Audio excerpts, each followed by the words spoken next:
and criminalize racism. And finally, the United Nations Secretary General Antonio Guterres says the situation in Gaza is a disaster. He further says the military campaign has been chaotic in nature and the level of humanitarian aid is totally out of proportion with the needs. He says law and order has disappeared and convoys are looted in Gaza. The Secretary General says he has not reached out to the Israeli Prime Minister Benjamin Netanyahu, who is in the US. Guterres says Netanyahu did not say anything new before the US Congress, and the two-state solution is key for peace in the region.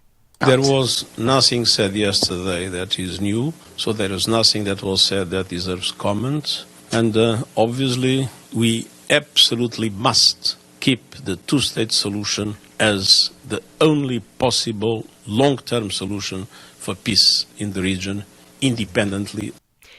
Recapping the top story, President Cyril Ramaphosa has appointed Deputy Chief Justice Mandi Samaya as Chief Justice with effect from the 1st of September.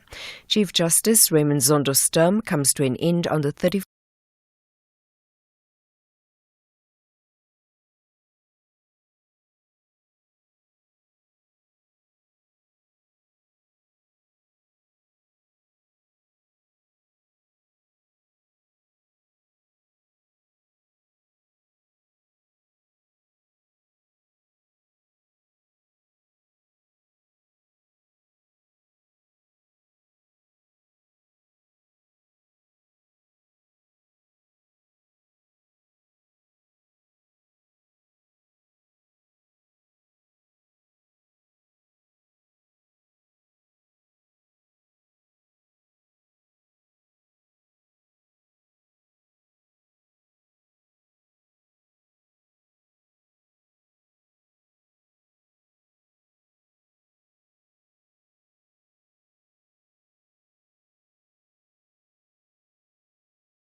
In front of Century City, but the inbound side, unfortunately, is still underwater. The left lanes there closed. The N1 into town is already looking busy with a queue back towards Plattercliff Hill. I'm Rob Byrne. SAFM Sunrise starts now.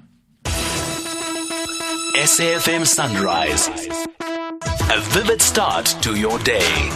7 minutes after 8, good morning, welcome to SAFM Sunrise. I'm Stephen Grootes. Well, I'll tell you how my morning started this morning. There was no water at home, but that's, Joburg. It started when the alarm went off and I suddenly realized something. I didn't just switch it off. I could actually delete it. Delete the 3:30 wake up from the 2 alarm systems that I use, because you need 2 at that time in the morning. And so in a strange way, for me, my morning started rather well. Nice to delete an alarm. Don't need to use that again on Monday. It is my last morning with you. And we'll talk a little bit more about it. And there's lots of other things to talk about that are going on, which are more important.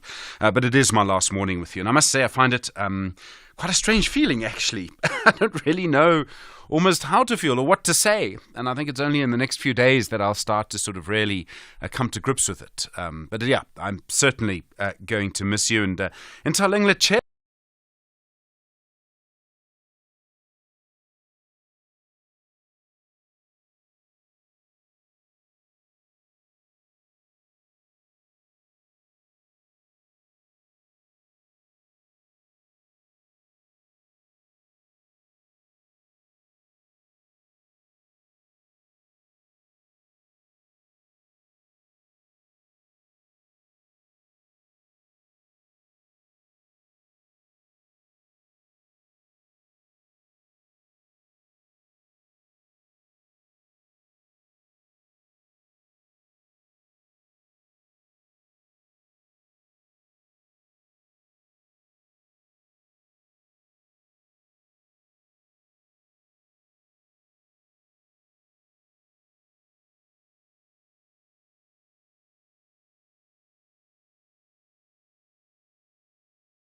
And then suddenly he was back. It didn't make sense. And now he's resigned. I wonder if there was public pressure. I wonder if something else happened.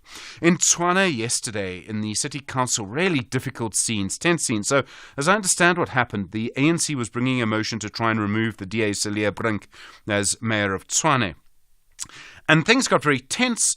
Brink has said that the ANC is trying to sort of use patronage networks, and particularly around the removal of waste, so rubbish trucks and things like that. The ANC got very angry and denies that. And in the middle of that, the EFF regional chair, Obakeng Ramaboda, said, and I'm not going to quote all of what he said, but he said, "I want the blood of an Afrikaner."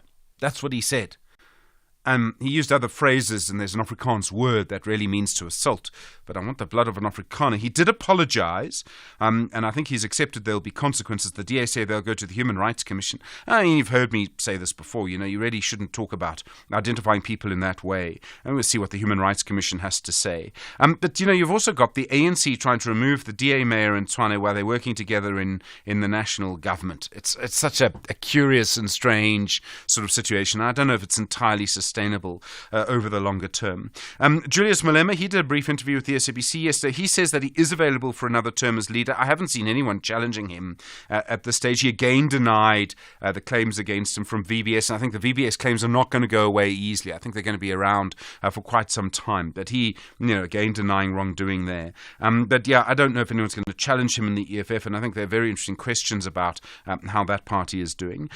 SARS had this problem, with refunds. So they refunded people, and then they seemed to take the money out. In other words, refunds were reversed. They've apologized. They actually said it'll all be sorted out by Monday. So I think there'll be quite a lot of people maybe staying up until sort of midnight on Sunday, waking up quite early on Monday, just checking bank accounts and things like that. Normally companies, not individuals, in this case for sort of VAT refunds. So they'll be looking to see if that money's come back. More calls I noticed, and you heard them as well with Elvis, calling for Kabelo Kwamanda to go. And essentially saying that, he should no longer be the mayor of Joburg. I've been interested that I think he's done 1 or 2 interviews, but I haven't heard much from him. And that's the way you would change the story, is that Kabelo Kwamanda would come out and do a series of interviews. You ask for time, would grant it. Hasn't seen that, hasn't sort of gone on the offensive politically, and that surprises me a little bit. And I think maybe there are issues, political issues around the fact that he comes from Al Jamar and all of that. I think that makes it quite difficult. I think that's one of the things. And then just to let you know, Kelvin Naidu, who is the deputy president of the Nelson Mandela Chamber of Commerce, and he was abducted a week ago. Well, he's been found. It seems, rescued. I mean, they demanded a pension of millions. I didn't think he would have money like that. I don't think he does. Anyway, he's been rescued. He's back with his family, we understand. And the issue of abductions, I think, is going to become a much bigger issue over the next little while. And we've seen, of course, what it does. It is good to have you with me, I know, for the last time. I'm kind of looking forward to talking to you over the next few hours, and really looking forward to 8:30. And we thought we'd make a slight change. Normally we do your big stories of the week. We thought that we might let you extend that to do your big stories of the last 6 years. If you like, the big stories of SAFM Sunrise. I think the pandemic, for me, probably the big story. Good to hear from you this morning. 086 000 2032, SMS 41391. You tweet SAFM Radio and at Stephen Grootes. You send your WhatsApp voice notes to 0614 104 107. It's going to be, I think, an interesting show. It's going to feel a bit different. I'm really looking forward to it, actually. I think there are going to be lots of important conversations coming from it as well. Good morning. It's 14 minutes after 6. Weeknights on S3 are all about winning, and winning big with Wheel of Fortune. For the first time in South Africa, Wheel of Fortune is on S3, Monday to Friday at 7:30 p.m, where Rorisang has South Africans locked into the world of word puzzles. Watch contestants spin the wheel to stand a chance of walking away with 100,000 Rand, or a car valued at over 500,000 Rand. You can also be part of the show and win big. To be part of the show, log on to wheeloffortunesa.tv and let the wheel decide your fate. Channel your inner wordsmith with Wheel of Fortune SA on S3. Open up. Chomi, I just hope I get auto-assessed this year so I can just accept. You're so lazy. Remember, not everyone gets the auto-assessment notice. I know, but I'm ready. I've got my e-filing password sorted, I've updated my details, and my IRP5 is ready. Make tax matters priority by updating your personal and banking details and expect your auto-assessment notice from 1 to 14 July. If you disagree with your auto-assessment, file your return via e-filing. If you don't receive a notice, visit e-filing to submit your tax return from 15 July 2024. Visit sars.gov.za for more information. Your tax matters. SARS, at your service. The great flavor of African football will be demonstrated when Mzansi's Kaizer Chiefs FC tackle Tanzanian Giants Young African Sports Club.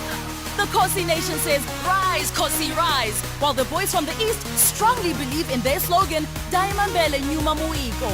This is the Toyota Cup.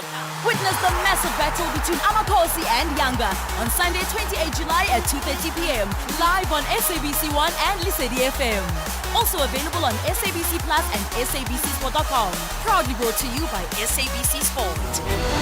For the love of the game. The Daily News Diary on SAFM. And Musa, good morning. How are you doing?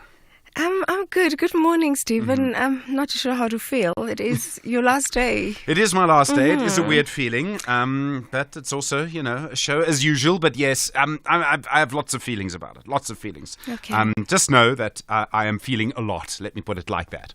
Okay, but you should know that, you are truly phenomenal. And actually what many don't know is that I was never keen on doing this diary news diary with you, remember? And yes. Whenever the producers would call, I would always, politely decline to actually do it. And up until one morning, you gave me a call, to actually do it. So, yeah, amazing though.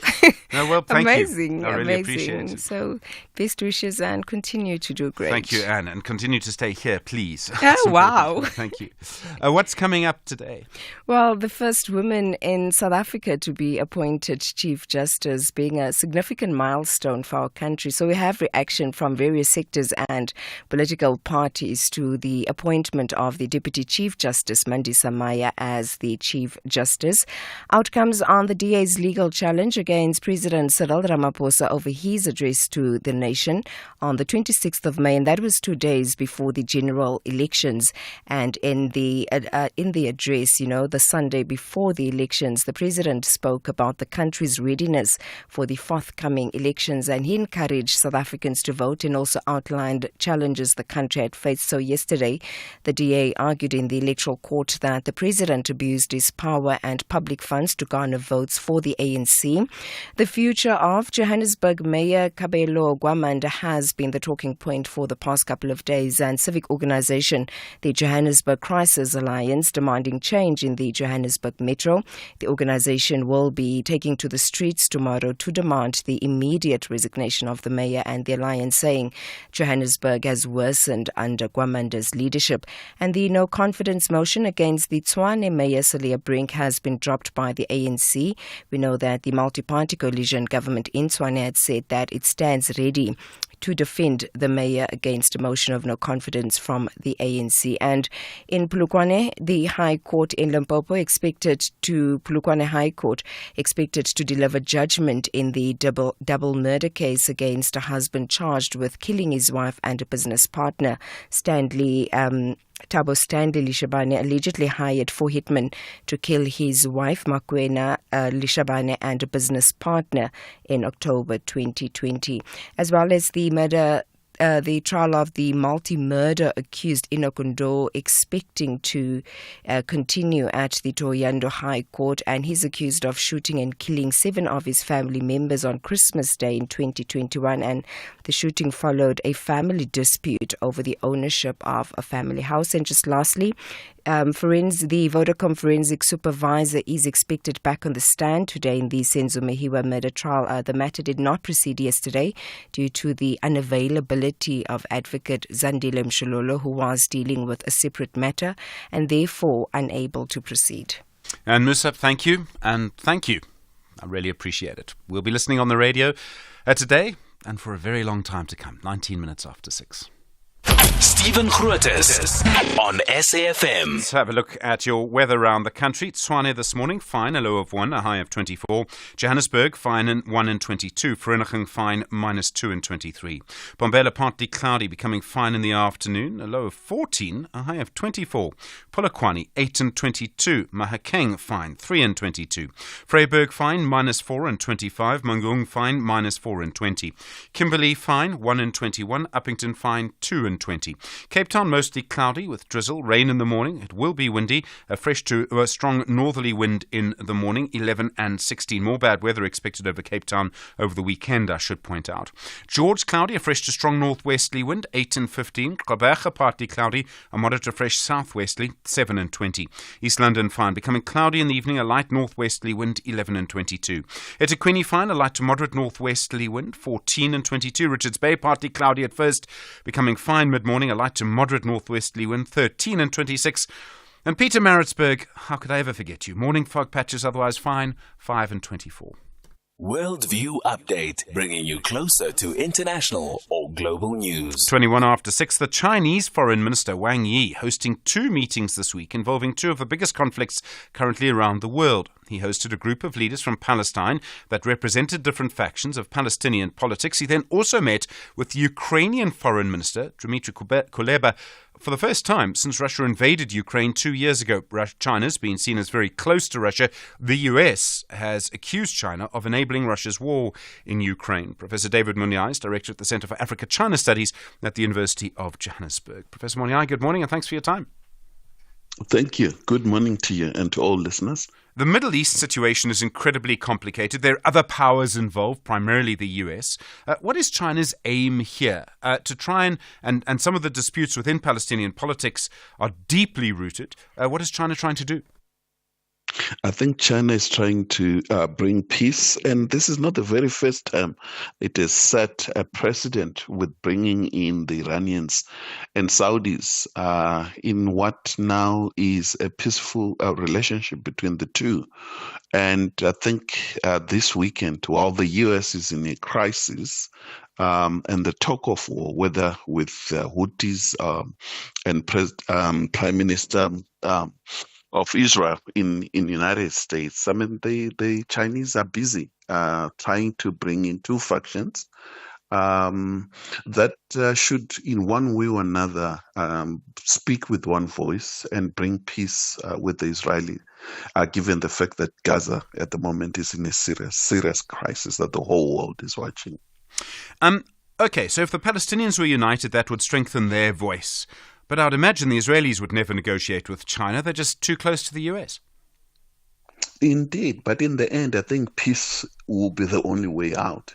I do not think that Israel would like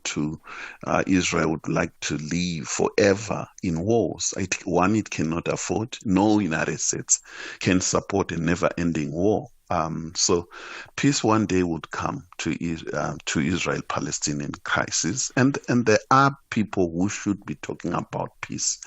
Similarly with the Ukraine and Russia conflict, one way or another, you can't have an ever-grinding war where thousands and thousands of Ukrainians and some Russians are dying in an unnecessary war that those who are in favor of peace have been arguing forever, that there is a need of a peaceful resolution led by President Ramaphosa and African leaders to try to avoid these talk of wars, instead development, and which China is doing well and fully supported by the global South. China's been seen as very close to Russia. Do you think that the Ukrainians would trust China as an honest broker? They might not, but if they need peace, as they have done, I mean, to have a Ukrainian foreign minister flying into China, that indicates that one way or another, Ukrainians are also thinking about a peaceful resolution.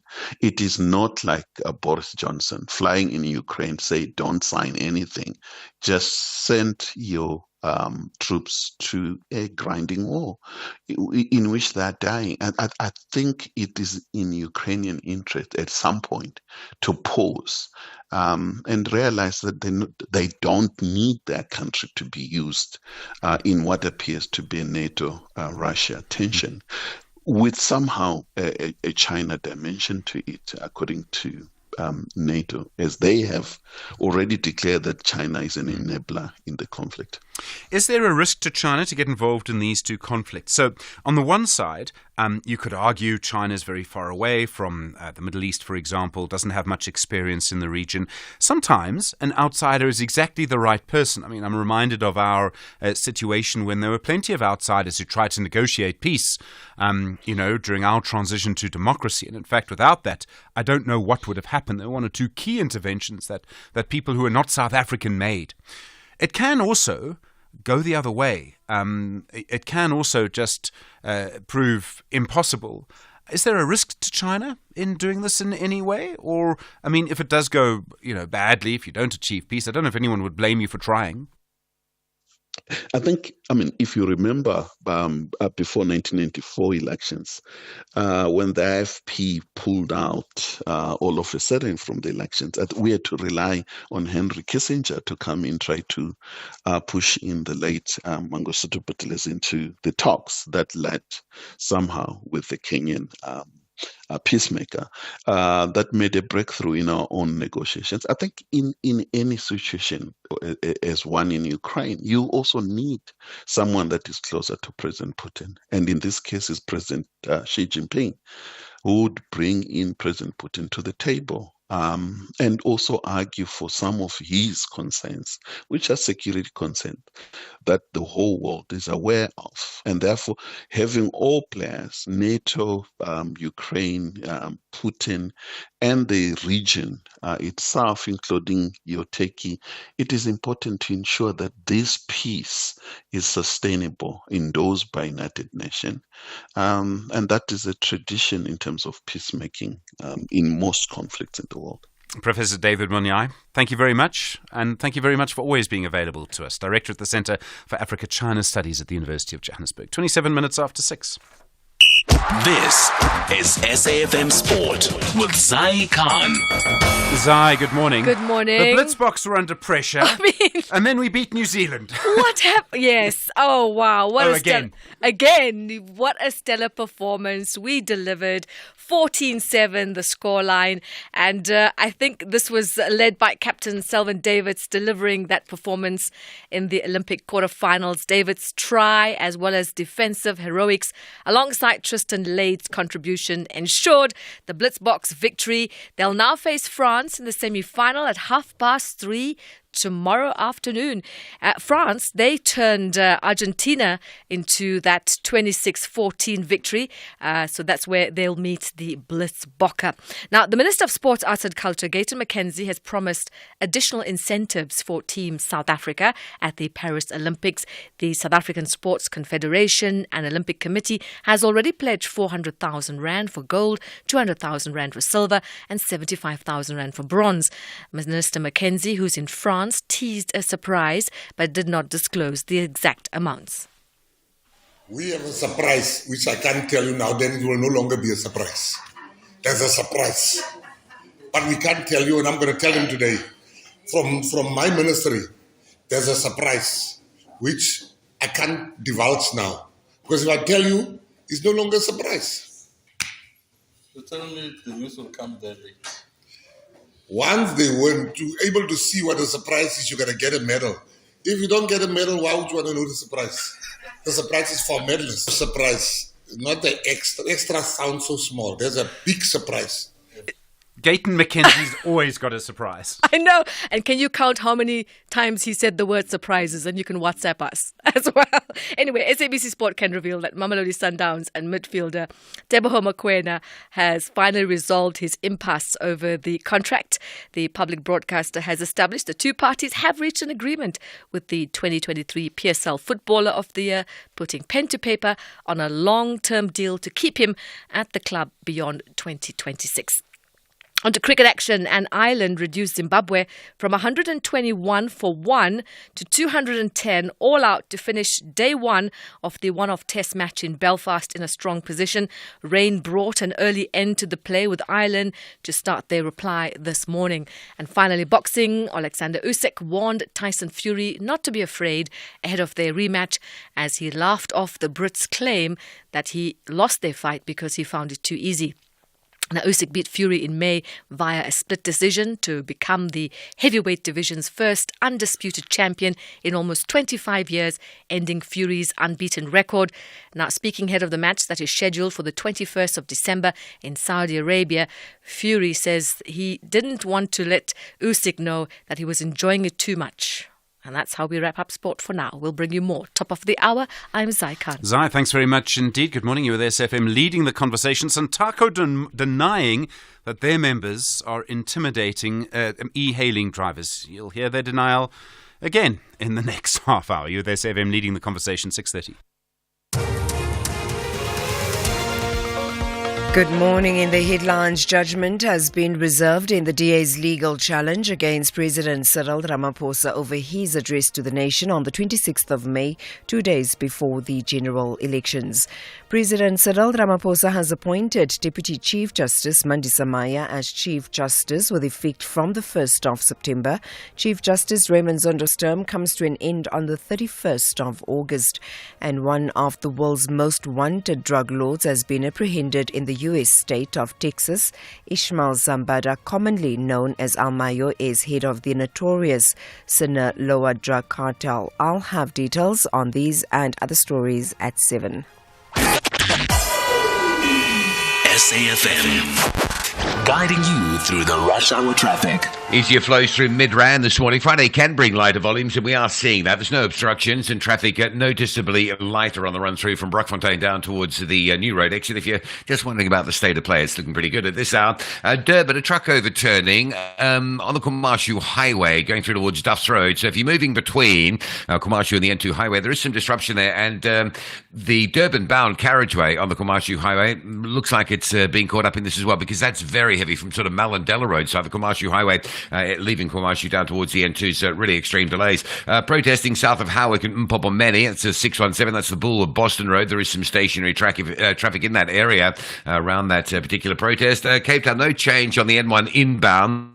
Flooding is still there, traffic all the way back already to Plattekloof Hill, looks like being a very busy one. Some good news from that flooding is the outbound side has finally receded, so all lanes open on the outbound. It's not going to help you this morning though, but should ease up things this afternoon. The N7 north from Goodwood up towards the N1 inbound connection's already looking heavy, and there's a crash on the R300 going south. Quite a big delay here for this time on a Friday. It's the R300 southbound. Most of the lanes are currently blocked between Hindle Road and the N2, so if you're moving from Kales River down towards the N2 highway, quite a backlog, and the Hindle Road ramp to get into that's pretty heavily backed up as well. Rob Byrne, SAFM Traffic. The business update on SAFM. Intel Lenglachela, you're actually here in the studio. Good morning. In the flesh. Hi, Lovely Stephen. to have you. Thank you for coming in. Thanks for having me. It's only when I'm leaving that you come in, right? Listen, I told you I can't do these early mornings. No, well, I've deleted my alarm. How are the markets? What's happening this morning? So the rotation out of tech stocks is continuing. We saw US markets take a knock again yesterday, posting 2 straight sessions of losses. Now, this despite a better than expected US GDP print. Over in Asia, trading pretty mixed, with some indexes staging a recovery. Traders on that end remain concerned about China's growth prospects. These concerns outweighed good growth from the US and upbeat inflation numbers from that region. Back at home, the JSE staging a recovery, with the all share closing in the green, up 0.1%, being driven by the financial 15, which gained 1.5%. On the currency front, the rand is regaining some ground. It's currently trading at 18.33 from about 18.41 yesterday. And then the US economy still very resilient. That economy performed better than expected in the second quarter. Now, this performance was driven by an upbeat consumer, increased government spending, and a substantial buildup of inventory levels by businesses. This resulted in the economy expanding by 2.8%, exceeding analyst expectations of growth of 2.1%. The print was also better than the first quarter, when the economy only grew by 1.4%. Now, economists have noted that some some pressure is coming through, saying the next GDP prints for 2024 could come in cooler as consumers tighten their purse strings. Now, consumption amounts for about 70% of economic activity, and we're noticing some U.S. consumers spending more and saving less. As a result, they don't have much cushion, and we're seeing low and middle income households having largely finished their savings and their reserves. So, analysts and economists are warning of, less consumer spending come the next few quarters. And Nestle and Unilever, they're struggling. Consumers becoming more cost conscious. So these big consumer goods giants are under strain as consumers across the globe become more budget conscious, actively seeking out discounts, promotions, and cost-effective alternatives. Basically, we're seeing a consumer that is trying to get more bang for their buck, and this has weighed on both Unilever and Nestle's sales. We are seeing growth, but it's quite tepid. And now, in an attempt to attract more consumers, both companies have been raising prices at a slower pace, but it doesn't seem like this has been enough to draw back shoppers who traded down to cheaper, often private label products. Now, we've seen this trend also playing out locally with retailers like ShopRite and Pick n Pay recording rapid growth in their private label products, stealing more market share from these bigger consumer brands. And Lechela, thank you very much indeed. We'll chat again, see you again in an hour, 25 minutes to 7. Africa Update on SAFM Sunrise, a continental overview of current African affairs.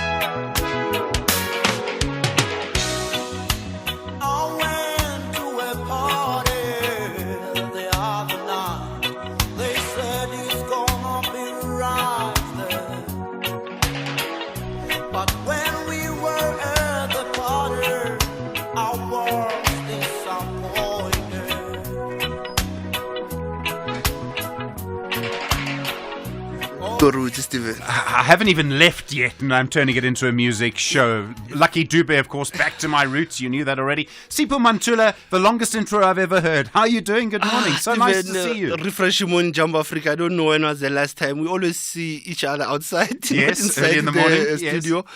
Memories, Stephen, of this show with you. I think they'll date us back. We used to connect from the continent, Angola, Ethiopia, Nigeria. Ethiopia a couple of times. We have done in Addis sometimes, yes. And sometimes you don't get hold of me. You get angry, say, where's Sipho? But I think it has been a great show that we have done since almost 4 years now. 6 years, yeah. 6 years, almost. Yeah. And I think when I stepped in this show, it was Isaac Komu. So I had to come in with a bang, bringing the news, touching there and there. But I think it was a great connection, Stephen. I think we have tried to give listeners the overview of the African continent. And Sipho, I think, if I may say, I think you represented a part of our country that wasn't represented on the show often otherwise. And I've always thought that was really important. To have someone with the title Russ Advocate as part of it, I thought was a really key part of it. And you've always been very reliable. You've always been a part of it. And also brought a sense of something that I thought was so important. So thank you. Thank you for agreeing to do it. Asante sana, Stephen. Thank you. Morocco, they're experiencing that intense heat wave. Stephen, since 1940, the last heat wave that hit Morocco, it was in 1940. That now is in Beni Mellal, outside Casablanca. Marrakesh, as the tourism hotspot, also has been targeted by this heat wave. We are talking of 48 degrees Celsius. It reminds me of the South Sudan. When I was there, it's 50 degrees there.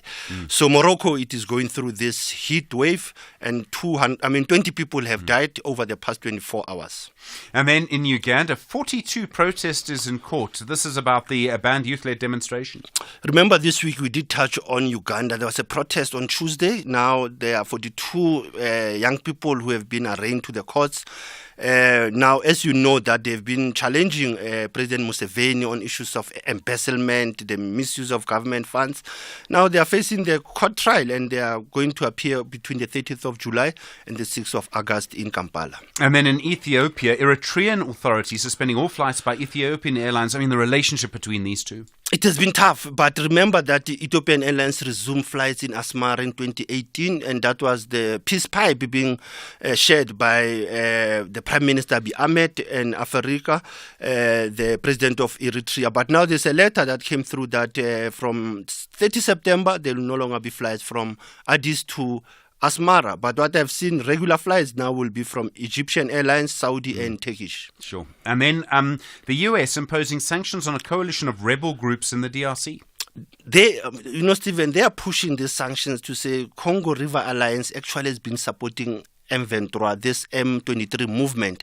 Now, there have been sanctions against M23. These are the second sanctions now against the Congo River Alliance. We know the North Kivu has been having challenges. Almost 1.7 million people have left their homes.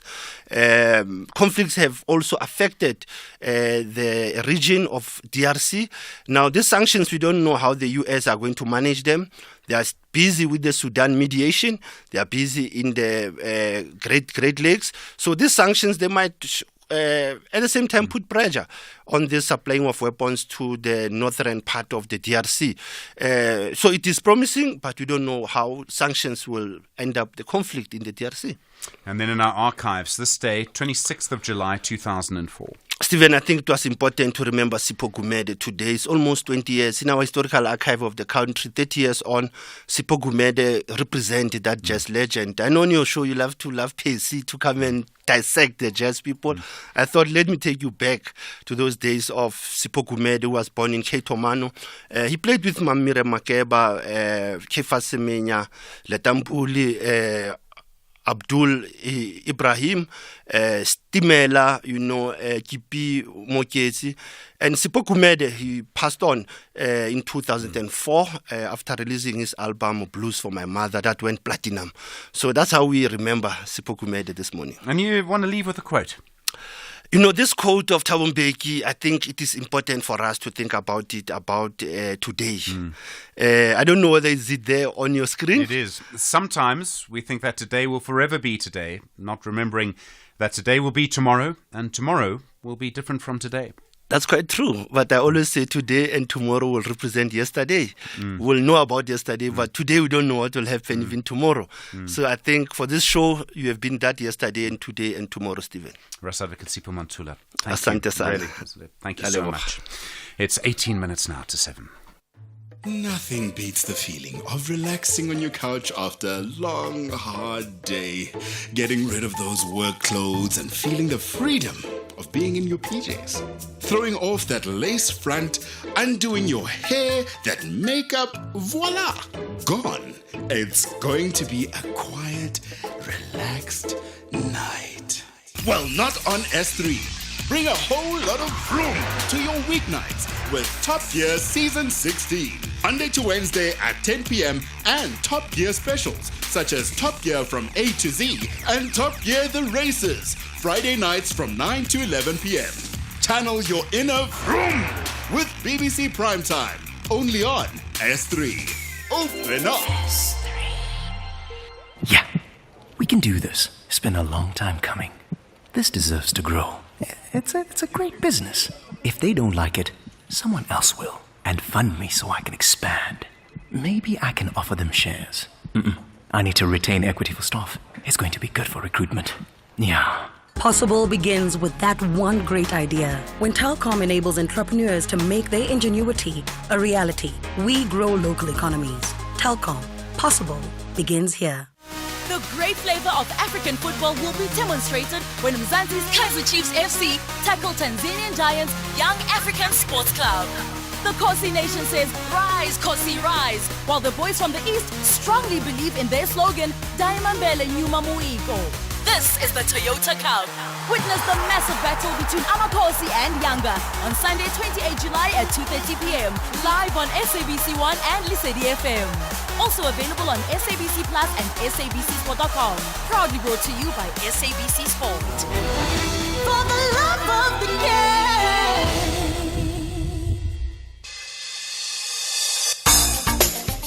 game. Big stories of the day. #SAFM Sunrise.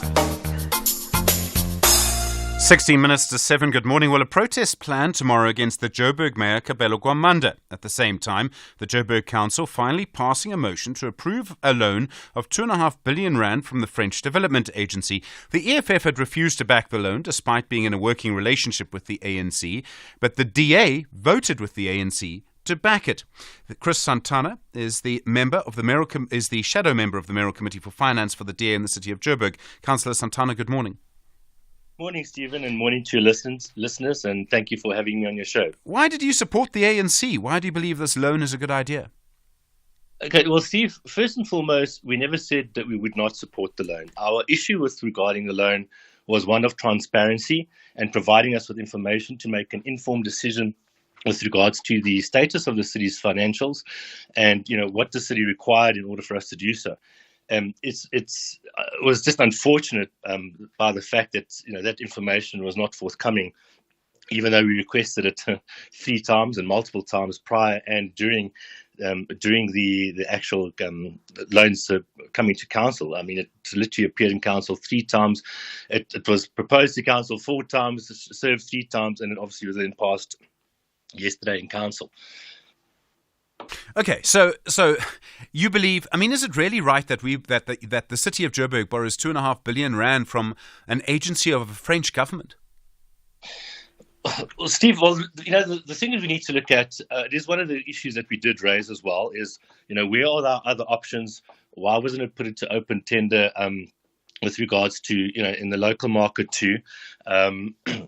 And, so there are fundamental flaws and there are fundamental issues which we hope in the city will deal with. We mentioned it in the speech yesterday as well, that going forward, because this for the 2024-2025, there's a possibility in terms of our funding mix of another 2.5 billion rand loan.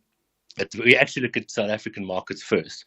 But we also need to look at in terms of the interest rates that offer from an overseas bank, in the essence that it's only it's based on the 3-month JIBOR plus a margin of 4.98% fluctuation in that. So if we look at it at this point in time, it's about 8.5%, which is far cheaper than our current prime rate if we had to look at it from that point of view. It's not ideal, we must say, but we also looked at the loan agreement at large to see whether we could pay it back sooner. So there are options that we can pay it back sooner, although obviously they'll enter into a 15-year loan. There is the opportunity for us, if cash flow permits, for us to actually redeem that loan far sooner than anticipated 15 years. Okay. There's a lot going on in Joburg, as you know. The ANC says it's working with Action SA to remove Kabelo Gwamanda, the El Jamar mayor. Did the ANC approach you at all, or did they go to Action SA first? They did approach us. Again, we stood on our values and principles by saying we cannot make an informed decision if you don't give us the relevant information. And that's what's been lacking throughout all the adjustment budgets, the whole loan. Sorry, let me go back, Chris. I'm asking about Kabelo Gwamanda, right? The mayor. Yeah. So the ANC is working with Action SA to remove him. Did they approach you to work with you to remove him, or did they only go to Action SA? No, they completely ignored us on that aspect. Okay. I mean, so the ANC is working with your party, the DA, in national government. They've gone to Action SA here. Do you believe you will eventually work with the ANC in Joburg formally in the end because of what's happening in national government? I'm sure, obviously, that we ideally hope so that we can make the change that needs to be made in the city of Johannesburg.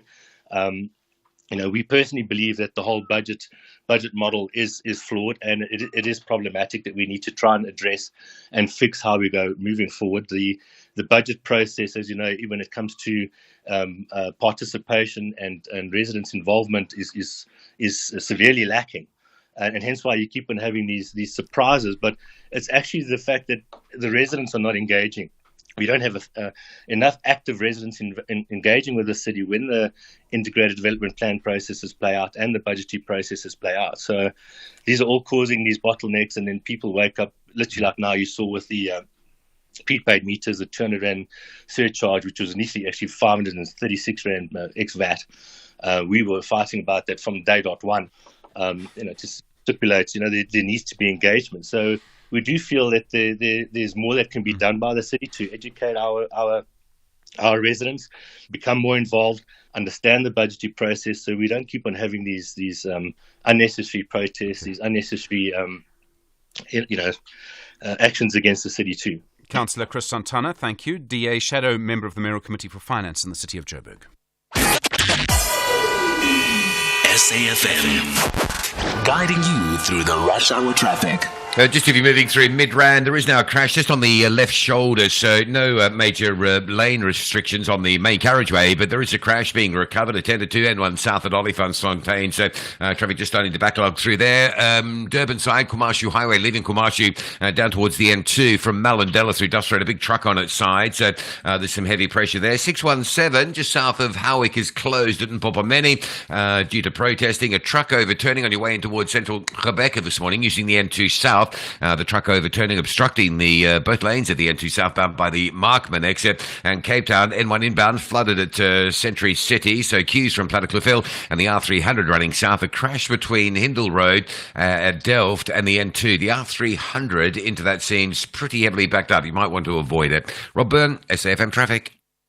First in the morning, SAFM Sunrise with Stephen Grootes. 10 minutes now to 7. Well, let's just pick up the conversation around the prepaid surcharge on the City of Joburg, currently 200 Rand plus VAT. City Power saying it's implemented the 200 Rand monthly charge as a network fee to pay for the electricity network, but customers and community groups are furious. The member of the Mayoral Committee in Joburg for Finance, the NC's Dada Morero, has suggested there would be a review, but it's not entirely clear if that will actually happen. Lance Joel is the Chief of Operations for the South African Local Government Association. Lance, good morning. I mean, to drop a surcharge of 200 Rand would be very popular, but what impact would it have on the finances of a city as big as Joburg? Well, good morning, Stephen, and also greetings to the SAFM listeners. Indeed, an important question, but I'm sure that the city will apply itself.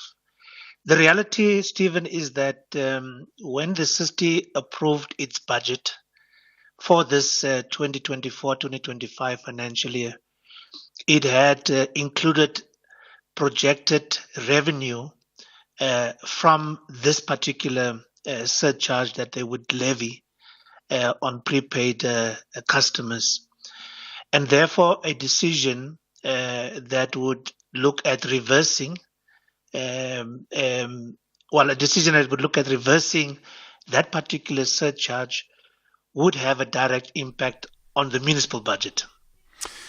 Okay, I mean, I think we can sort of see that.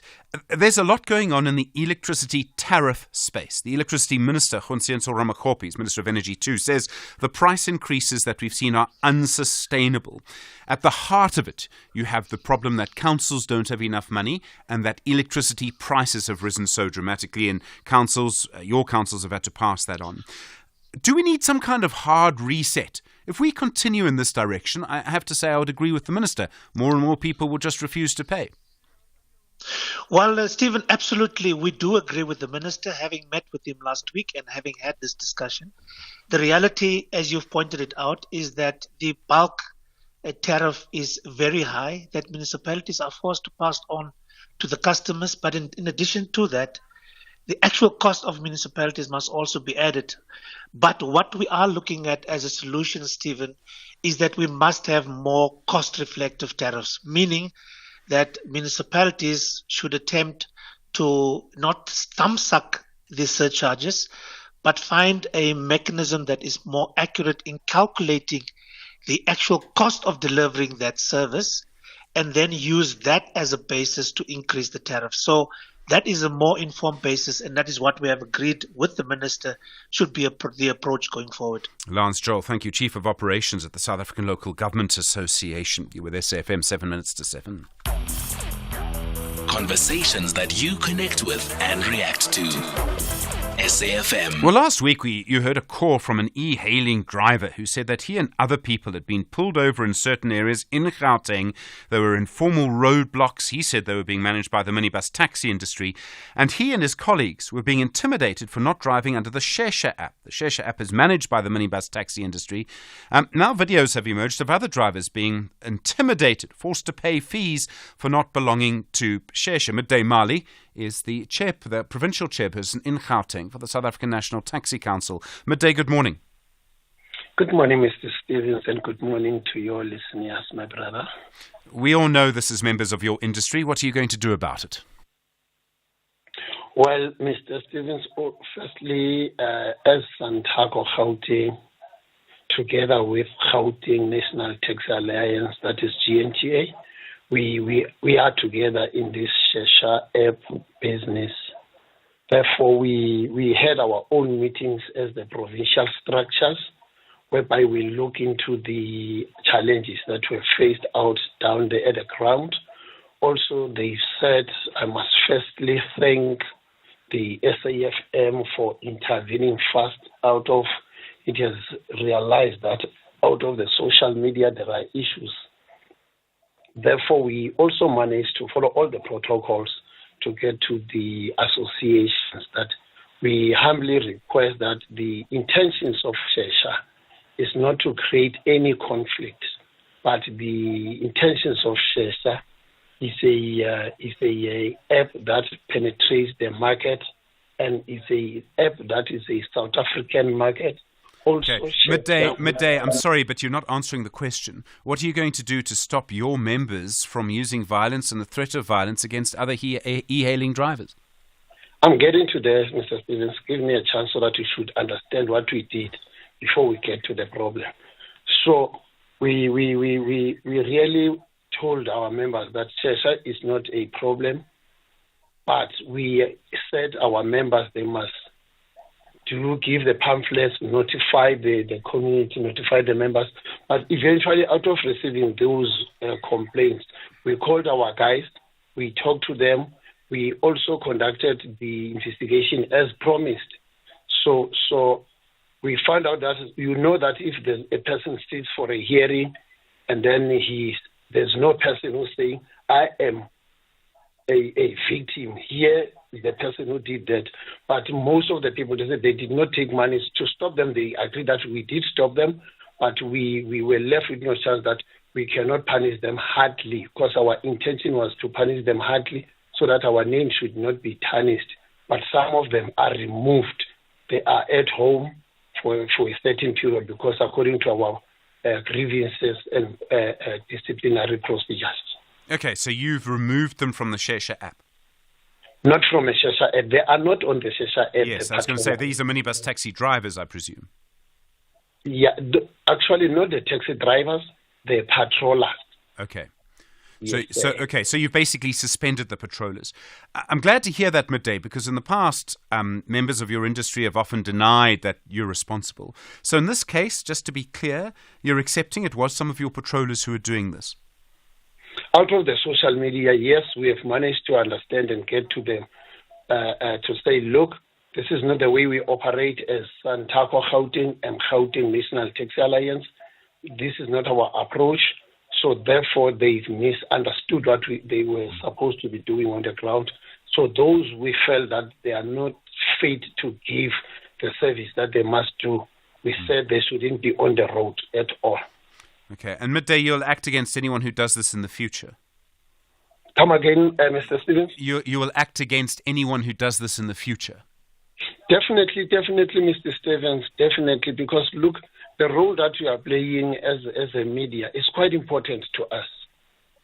And we really appreciate Mr. Stevens, so that it shouldn't be seen as if we are fighting the South Africans as the taxi industry. No, we need the South Africans because we are South Africans as well. Midday Mali, thank you very much indeed, sir. The Gauteng Provincial Chairperson of the South African National Taxi Council. Listening to that, Moses in Bramley. Moses, you and I know each other. I know you drive as an e-hailing driver. What experiences are you seeing?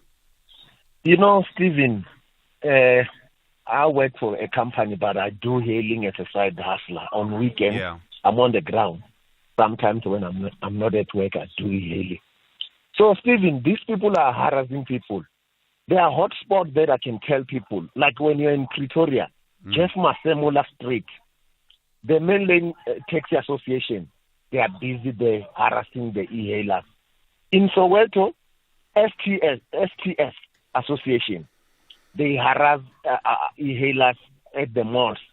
Like Maponya Mall, they were not allowing e-hailers to pick up.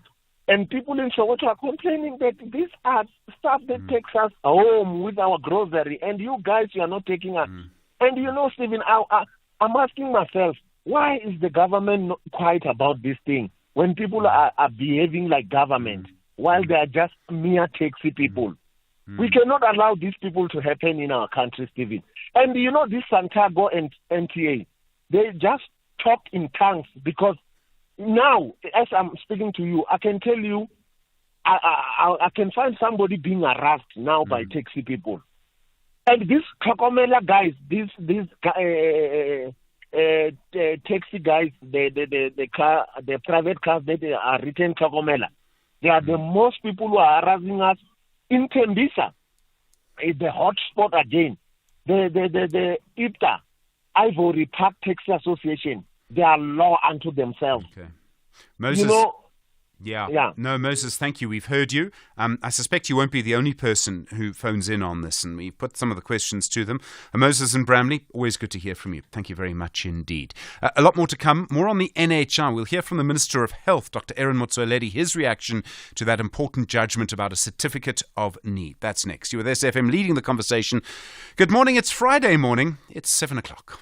Outsurance will go out of their way to try and save you money on your car insurance. If they can't, ask for 500 Rand. SMS out to 30754. Now that's good news.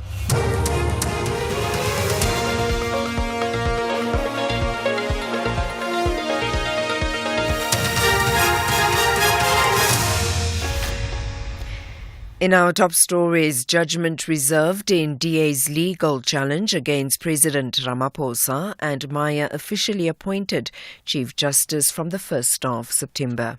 Good morning. Judgment has been reserved in the DA's legal challenge against President Cyril Ramaphosa over his address to the nation on the 26th of May, 2 days before the general elections. Yesterday, the party argued in the electoral court that the president abused his power and public funds to garner votes for the ANC. Counsel on behalf of the president in his capacity of head of state submitted the former opposition party did not properly interpret the provisions of the legislation on which the party has relied. Advocate Nwako Maneje argued the act only makes provision of an abuse of power but not an incidental benefit for the ANC. If the president used the occasion for a proper or authorized purpose, but it could incidentally also benefit the ANC, one can't say there is a prohibition. But I accept that if one isolates one statement, it's possible that that statement could be seen as one that might incidentally benefit the ANC or benefit his government. That might not be what he set out to do, but incidentally, in one sentence, there might be a benefit for the ANC. That's not the prohibition. The prohibition is an abuse. President Cyril Ramaphosa has appointed Deputy Chief Justice Mandisa Maya as Chief Justice with effect from the 1st of September. Chief Justice Raymond Zondo's term comes to an end on the 31st of August. In May, the Judicial Service Commission resolved to advise the President that Maya is suitable for the appointment after he informed the body of his intention to appoint her. Maya is said to be the first woman to be elected to the position. Presidency spokesperson Vincent Magwenya. The appointment follows the President's consultation in accordance with constitutional prescripts with the Judicial Service Commission and the leaders of political parties represented in the National Assembly. President Ramaphosa appreciates the confidence expressed by the Judicial Service Commission and leaders of political parties in the suitability of the incoming Chief Justice, who can draw inspiration and support from the confidence expressed in her. The Senzo Mehiwa murder trial is expected to be back in the High Court in Pretoria this morning.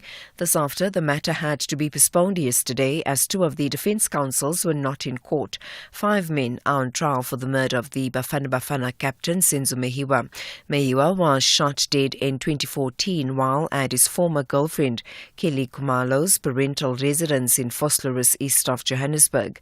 The defence is expected to continue with the cross-examination of Vodacom's forensic liaison supervisor Pinky Vaithaligam on cell phone data evidence. Defence counsel Chris Mnisi told the court that advocate Zandile Mshololo, who represents accused number 5, was dealing with a separate matter and therefore they were unable to proceed.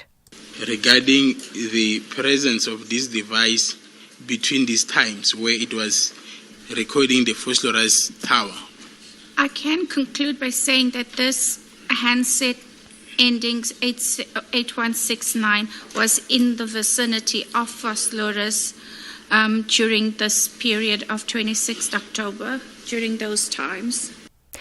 The ANC in Tuan says it has withdrawn its motion of no confidence in Tuan Mayor Celia Brink in order to continue engaging with parties that have expressed interest in forming a government of local unity with the party. George Machela is the ANC's regional secretary. We have withdrawn the motion and we will obviously get into action and conclude the process with the parties. In order for us to succeed, we need to have the 50+1, but also we need to repurpose the relationship because it's not only about the numbers. Even when we have numbers, there should be clarity of thought among the parties that are involved in a government of local unity. And finally, one of the world's most wanted drug lords has been apprehended in the U.S. state of Texas. Ishmael Zambada, commonly known as Almayo, is head of the notorious Sinaloa drug cartel. The BBC's Will Grant reports. Almayo Zambada, probably, certainly arguably, the most important drug trafficker in the world. So the very fact that he's evaded arrest for this length of time, to have him now detained in El Paso, is a massive step for US law enforcement. We don't know all of the details of the arrest yet, but it does look that he was arrested when they came in on a flight from Mexico, we believe, into El Paso. Recapping the top story, judgment has been reserved in the DA's legal challenge against President Cyril Ramaphosa over his address to the nation on the 26th of May, 2 days before the general elections. For SAFM News, I am Anne Musa. Those were the top stories for this hour. Don't miss out on a possible car insurance saving. SMS out to 30754 for a quote. Outsurance, where you always get something out. Are you with the best insurance company in South Africa? Outsurance has consistently had the best ombudsman for short-term insurance results for the past 11 years, and they really mean it when they say you always get something out. They pay over 1.7 million rand in out bonuses every day. So why would you want to be with anyone else? SMS out to 30754. That's out to 30754. Or visit outsurance.co.za for a 10-minute quote that could save you thousands. Licensed insurer and FSP, TCs and information online. A very good morning to you in your SFM Sports headlines. Olympic Sevens, the Bliss Box, are set for a semi-final clash with France, and South Africa are expected to surpass the Tokyo medal count. Let's find out more just before 7:30. SAFM, guiding you through the rush hour traffic.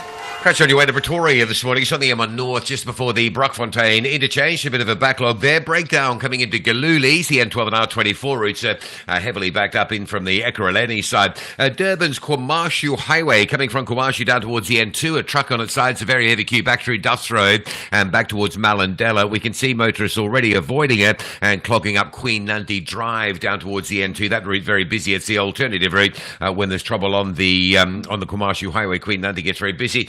Protest action south of Howick on the 617 and Popomeni. Protesting in the central Hammersdale area this morning. Van Eck Avenue, I believe it is, but really central. So if you're around Hammersdale, there might be some diversions around that.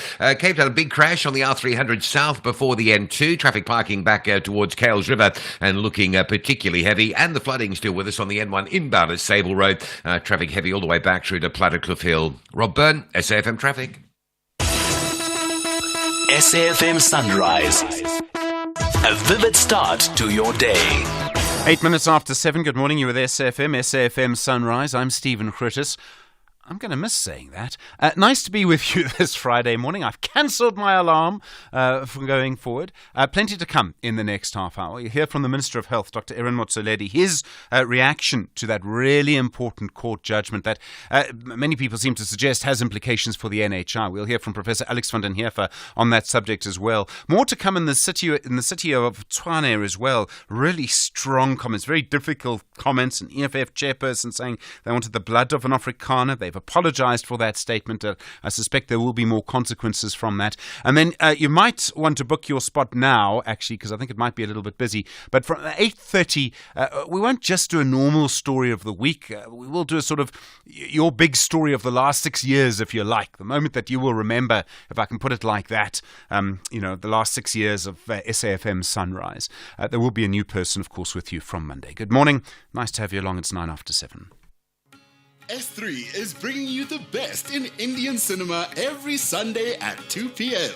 Laugh, dance, get drawn into the drama, revved up with the action, and maybe, just maybe, shed a little tear.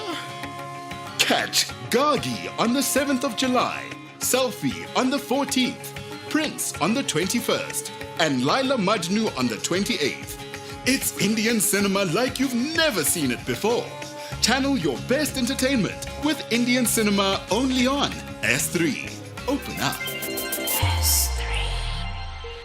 And we would buy 500 cars and we would buy 500 more. So sell your car for the best price and we won't think about it twice. We buy cars, we buy cars. We buy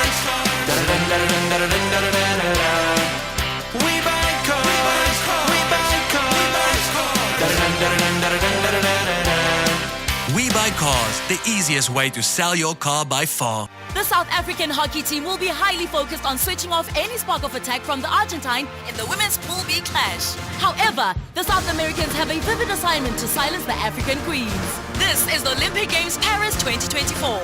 South Africa versus Argentina on Monday 29 July at 5:30 p.m. Live on SABC Sport on DTT Channel 4 and reports on SABC radio stations. Also available on SABC Plus and SABCSport.com. SABC Sport is the proud broadcaster of the Olympic Games Paris 2024.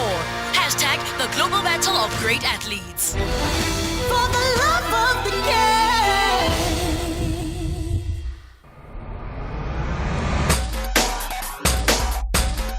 SAFM 104 to 107. Nationwide. 11 after 7. Good morning. An important ruling in the High Court in Tshwane this week that appears to have important implications for the introduction of the NHI scheme. In a case brought by the trade union Solidarity, a judge ruled that the provisions of the National Health Act, under which government can require a doctor to have what is called a certificate of need before being allowed to practice in a certain area, is unconstitutional. Essentially, under that provision, a person would have to prove there was a need for medical care in that area, that there were not enough doctors in that area, and thus they would be allowed to practice there. As I understand it, the aim of the provision, this goes all the way back to 2005, was to change the current situation where there are many doctors in rich areas and very few doctors, or none at all, in poorer areas. And of course, the role of government in healthcare and the NHI is very, very central at the moment. We start with the Minister of Health, Dr. Aaron Motsoaledi. Minister, good morning to you, sir, and thank you for your time. Good morning, Stephen. Good morning to the listeners. Before you ask me any question, my office has informed me that this is your last day today. Is that so? It is, I'm afraid, Minister, yes. Oh, gosh. It's an end of an era.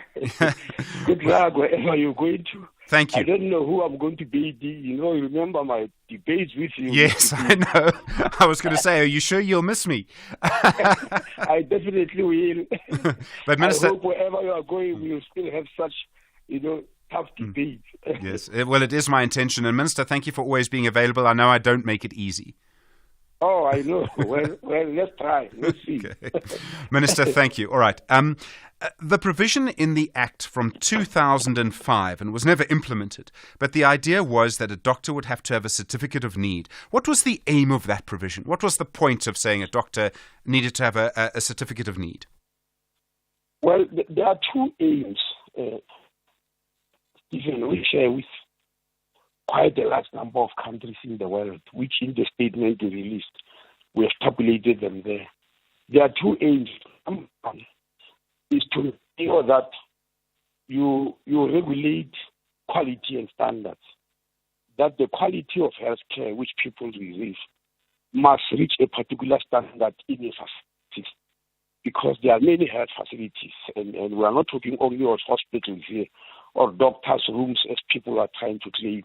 We are talking of old age homes, we are talking of areas where people receive physiotherapy, counseling, etc. So the first thing is about standards, because they ought to be uniform standards. But the second thing stems from your own introduction about the fact that facilities in South Africa are over-concentrated in some areas and there's nothing in other areas. Remember, this was in 2003 when Parliament debated and passed this act, which came into effect in 2004. But we realized that a decade later, there was a market inquiry, health market inquiry, conducted by the Competition Commission, chaired by former Chief Justice Ngobo, which also made this finding that during the course of their inquiry, they found that there's a lot of over-concentration, and they made recommendations that some form of regulation or regulatory mechanism need to be put in place. And many countries found it also very useful to regulatory mechanisms. Okay, a couple of things. Are you going to appeal the ruling? We're still thinking about it, Stephen, because you are aware that sections of an act have been declared unconstitutional. And by South African law, when a section is being declared unconstitutional, it automatically goes to the Constitutional Court for confirmation, in which case you can put new inputs, but you may also choose the route of appealing. We have not yet made that decision. We're still looking at it, but whichever way we choose, the matter is definitely going to the Constitutional Court for confirmation. Let me put it another way. I mean, of course, you're correct on the procedure. You could go to the Constitutional Court and say, we actually agree with the ruling. You're not going to do that. What I'm trying to get to is you're still going to fight for a certificate of need. Is that right? Well, look, I wouldn't say fight, but we would like to understand, because we think the certificate of need is necessary. From what I'm hearing, it looks like quite a number of people do agree with it. But just like in NHI, they said the manner in which it was done. So what one needs to do is to sit down with the people who are opposed and say, look, if you say yes, this is a very necessary, it serves the government purpose, but you are worried about the way it is done, can you tell us in what way should it be done? I think dialogue is always important as far as I'm concerned, Stephen. It would seem, and one of the reasons this is such a big story, has such power, is because of the implications for the NHI. It appears to limit the powers that government has over private healthcare providers. It says government cannot force doctors to work in a particular way, which might also mean that government cannot force doctors to work in a public-private partnership. So let me put it to you like this. Do you think this ruling, if it is confirmed by the Constitutional Court, would actually stop the NHI from being implemented? Do you interpret it in that way? No, I definitely don't. Unless they make a direct ruling on the NHI itself. I don't, Stephen, because as I said, this act was passed in 2003. NHI in 2023, there was 50 years between them, but already 20 years previously, before NHA was passed, a need was found and put in an act and passed in Parliament on this issue of certificate of need. Secondly, I'll go again on the countries that were populated there, which have got certificate of need. Many of them don't have any NHI or any form of universal health coverage, but they did find a need for a certificate of need for regulation and licensing of some sort in as far as health facilities are concerned. So this was not just a joyride. Sure. Even it's something that was very important. Actually, the tariff on it is and equipment for that matter. There are perverse incentives. Healthcare become extremely expensive. Sure. And we have got proof that actually it's so. That's the legal question. There's a political question here too. So your party, the ANC, is now in a coalition with the DA. As you know, they oppose the NHI. As the Minister of Health in this government, Minister, do you still want to implement the NHI in the way in which it is outlined in the current NHI Act? The problem, Stephen, I don't know what you mean by current, but what by the current NHI Act. But what a president has said, and even before saying it, I said it in my budget speech, Stephen, because I never met anybody in Parliament who could stand up, either in Parliament and also in public, but people who are in leadership profession. I never met anybody who said we are against universal health coverage. Sure. They all say we support universal health coverage, but we do not support it in this form in which the NHI Act is. And my response to them was that then in that case, it means we need to sit down and understand that form. But I think that would mean different things depending on where you sit and what you gain from the present system. But one needs to sit down and say, look, let's understand in what form. Perhaps there might things which will be acceptable. For instance, I heard some people saying the ministers got too much powers, over the whole system. We can sit down and discuss it. There are people who are saying that the private sector need to get involved. As far as I know, right from time immemorial when NHI was discussed, there's nowhere where we said private service providers, those who are providing services. Then others are saying, no, leave medical scheme intact, don't touch them. You can have two parallel systems. Now on that one, Stephen, you know that if you do it, then there's no NHI. We may as well say let's do away with the system and continue with what we are doing now, which we also believe, we all know is completely unsustainable. Minister, thank you very much indeed for your time, and thank you for always being available for us, sir. The Minister of Health, Dr. Aaron Motsoaledi. You were there, SAFM, 21 minutes after 7. Well, let's get a different view on this. Professor Alex van den Heever is an adjunct professor and chair of Social Security Systems Administration and Management Studies at Wits University. Professor van den Heever, good morning to you. There are many elements to this, many things going on here. Do you believe this ruling could stop the NHI from being implemented in its current form, or could it still go ahead? Well, this legislation and this judgment doesn't directly affect the NHI Act. It affects a provision that is of a similar kind, and that's where its relationship to the NHI Act might come. Because in this particular act, the way in which it was constructed, it attempted to basically control all of the private providers, and it also had very, very wide scope. In other words, who was somebody that would be subject to a certificate of need? It would be anybody, including a medical scheme, potentially. So these weren't properly defined in the Act, and a lot was left up to regulation, the discretion of the minister, to determine exactly what the criteria would be and who and how it would be affected. And just to clarify, the minister talked about quality standards. The certificate of need made no mention of quality standards. It has nothing to do with them.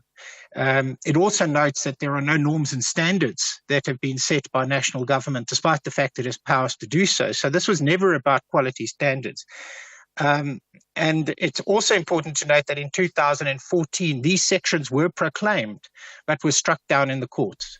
So in essence, this legislation is an example of poorly designed policy, poorly designed legislation that leaves incredibly wide discretion to a minister to make a decision on what to do, as well as a director general in terms of who gets to be placed where in terms of the certificate of need.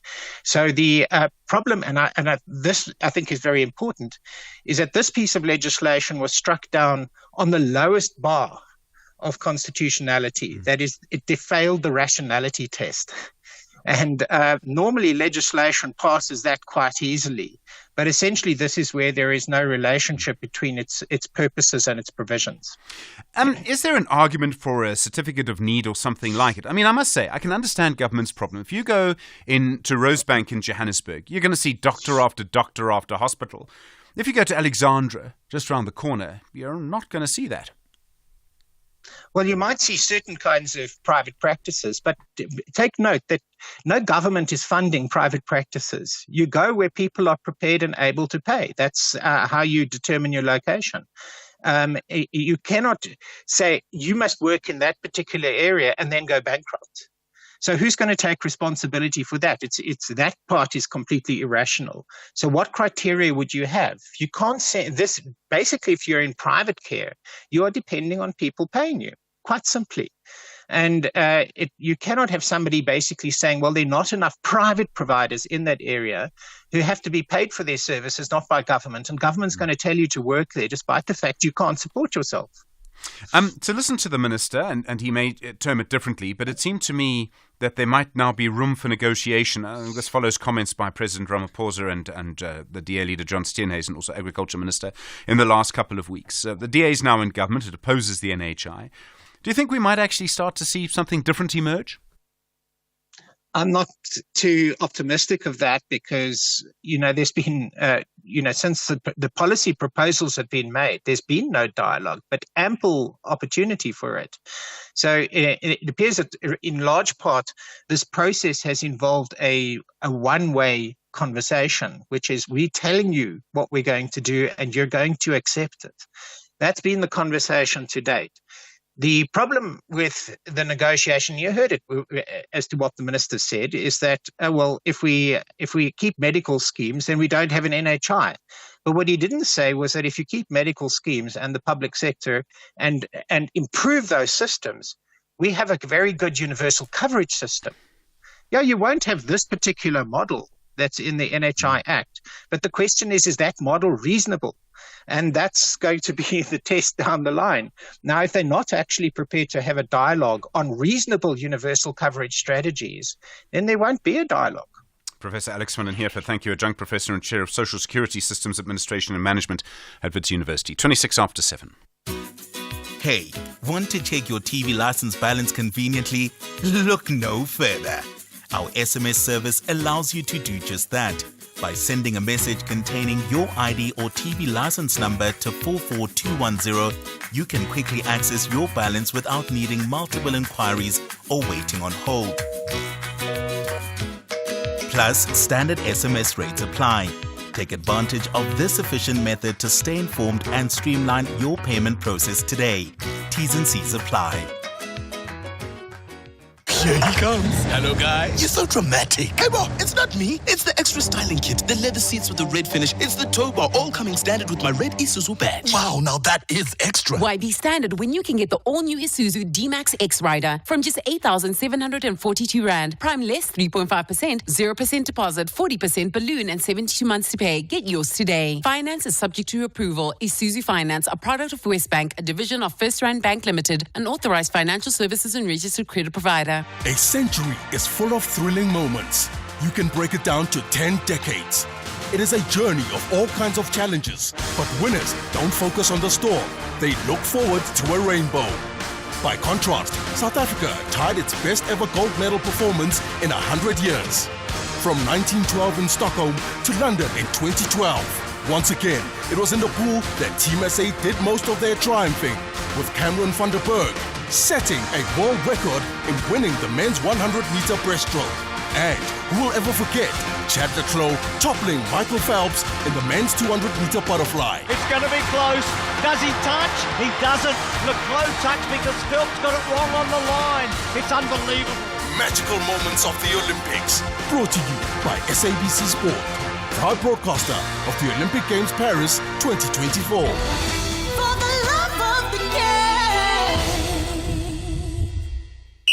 This is SAFM Sport with Zai Khan. Zai, good morning. It doesn't matter where we are or what competition, we'll beat the All Blacks. Yes, we stunned them. 14-7 was that win. We now face France. That's tomorrow, 3:30 in the afternoon is the kickoff. Exciting times ahead.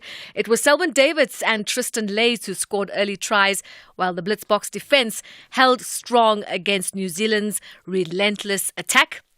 Coach Philip Snyman praising the team's commitment and urging them to rise to the occasion once more. Last night the chips were down, some hard talks inside the circle, but the guys managed to turn it around, and to be honest, we didn't play all bad on day one. Our defensive stages were really good, but without ball you can't play this game, and then this morning we had to win by quite some margin, and the guys really came out. They put yesterday behind them and they came out firing against Japan, and I don't have any words how proud I am of the guys in this last game against New Zealand. Now, the Minister of Sports, Arts and Culture, Gaten McKenzie, promising additional incentives for Team South Africa at the Paris Olympics, but did not disclose the exact amounts. Having secured 3 medals at the previous games in Tokyo, Japan 3 years ago, the Minister expects the team to more than double that tally in Paris. 8, you are too negative. 8, move to 8. So the Minister is predicting about 8 medals. 8 medals I'm predicting, by what they told me and what I've seen how they train. 8 medals, 8 medailles. In the meantime, the reigning Women's World Cup champions Spain and the Olympic gold medalist holders Canada both secured open victories at Paris 2024. Spain overcame Japan 2-1, while Canada, whose coach Bev Priestman was absent due to the recent drone controversy, defeated New Zealand 2-1. And finally, the Kaizer Chiefs sporting director Kaizer Motaung Jr. says the club is not done in the transfer market and reveals that there are glaring positions that need to fill. Motaung was speaking ahead of the new kit launch at the Chiefs Village in Naturina. We're definitely not done in the transfer market because there's some glaring positions in the squad that we need to reinforce. We have a young squad at the moment in time. I think it's a squad that needs a bit of experience, a bit of quality. So we are very mindful of the demands placed on what's coming next season. So to answer the question, we're working behind the scenes day and night to make sure that we reinforce where we need to reinforce. We've gotten a bit of a clear roadmap of the kind of player we need in what positions. And so on that point, we're definitely working on it. More sport, top of the hour. I'm Zai Khan. Zai, thanks very much indeed. More on the situation in the Tuan City Council after that sitting yesterday. You're with SFM leading the conversation, 7:30. Good morning. In the headlines, EFF leader Julius Malema says he's available to serve as party president for another term. Malema has been at the helm of the EFF since its inception in 2013. Judgment has been reserved in the DA's legal challenge against President Cyril Ramaphosa over his address to the nation on the 26th of May, 2 days before the general elections. And the chairperson of the Lotus at Salisville Civic Society, Tsepo Mahlangu, says they support calls for the Tshwane Mayor Celia Brink to be removed from his position. I'll have details on these and other stories at 8. This traffic report is driven by performance. Be prepared to perform with Bridgestone.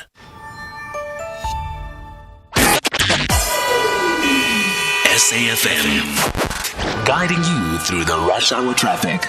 Still heavy coming into Joburg off the East Rand, Ekurhuleni side. The N12 and R24 routes are both badly backed up into a breakdown just before Giluli's interchange. Mid-Rand, Olifantsfontein, heavy both ways, coming from Lever Road towards the highway and across towards Old Joburg Road. And the old Olifantsfontein arriving into that junction coming through from Clayville is pretty heavy. Dustport Tunnel very badly backed up southbound along Bremer Street as you make your way down towards Transylvania. Closures just outside Durban at Hammersdale. That's protesting sort of central Hammersdale area. Van Eck Avenue, major route in that section of Hammersdale, that is closed. A lot of traffic disruption around that protesting. Also still protesting at Mpopomeni, just south of Howick, disrupting traffic on the Bull Boston Road. So you might want to do that 617 route later if it is all possible, and just avoid that backlog. Now, Kumashu Highway, a truck crash at the end 2 is pretty heavily backed up both ways, either coming out of Kumashu with the big volume or heading in across the highway towards Duffs Road, going into Kumashu. And Cape Town, the Komiki Road, leaving Komiki Komiki up past Massey. That's really heavy. I think there's some potholing on that road,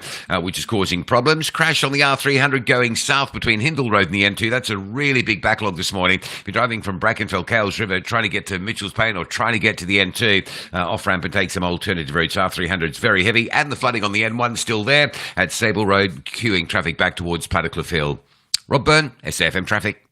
This traffic report is driven by performance. Be prepared to perform with Bridgestone. Be prepared to perform with Bridgestone. Purchase 2 or more tyres at participating dealers and stand a chance to win your share of 2 million rand worth of Samsung products ranging from phones, tablets and TVs. Enter now at bridgestone.co.za. T's and C's apply. Bridgestone. Prepare to perform. The Business Update on SAFM. Intaling Lechela, live and in person. Morning again. How are the markets this morning?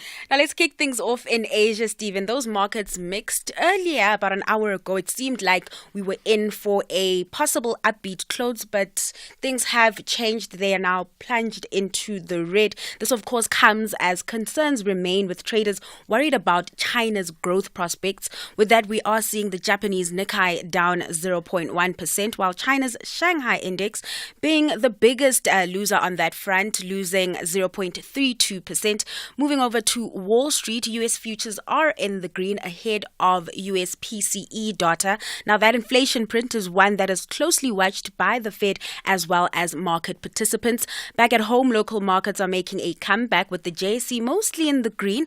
The all share closed 0.1% higher, being boosted by the Financial 15 up 1.5%. Looking at the Rand, now it's recovered some of its previous sessions' losses despite the downbeat global market sentiment we've been seeing. It's sitting at 18.32 to the dollar. And then producer price inflation easing slightly in June. Now, another print, Stephen, supporting, that SARB rate cut narrative. On Wednesday, we saw consumer prices ease to 5.1%. And yesterday, producer price inflation remained unchanged at 4.6% year on year. On a monthly basis, that's where we saw the easing, where it's slightly decelerated by 0.3% in June.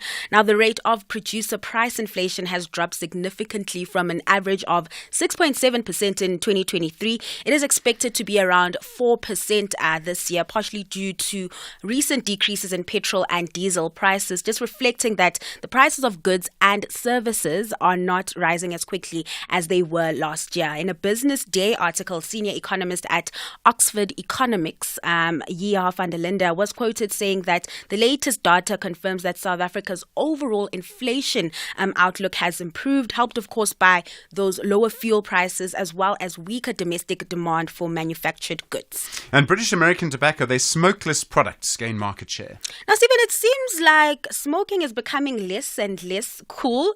In British American Tobacco's recent results, cigarette sales for the half-year period declined 12.5%, but its new products are making up for that, with revenue for its vape devices and oral pouches rising 7.4% organically and at constant exchange rates. Now, oral pouch brands like Velo were a major driver, with revenue soaring 42% and volumes climbing 50%.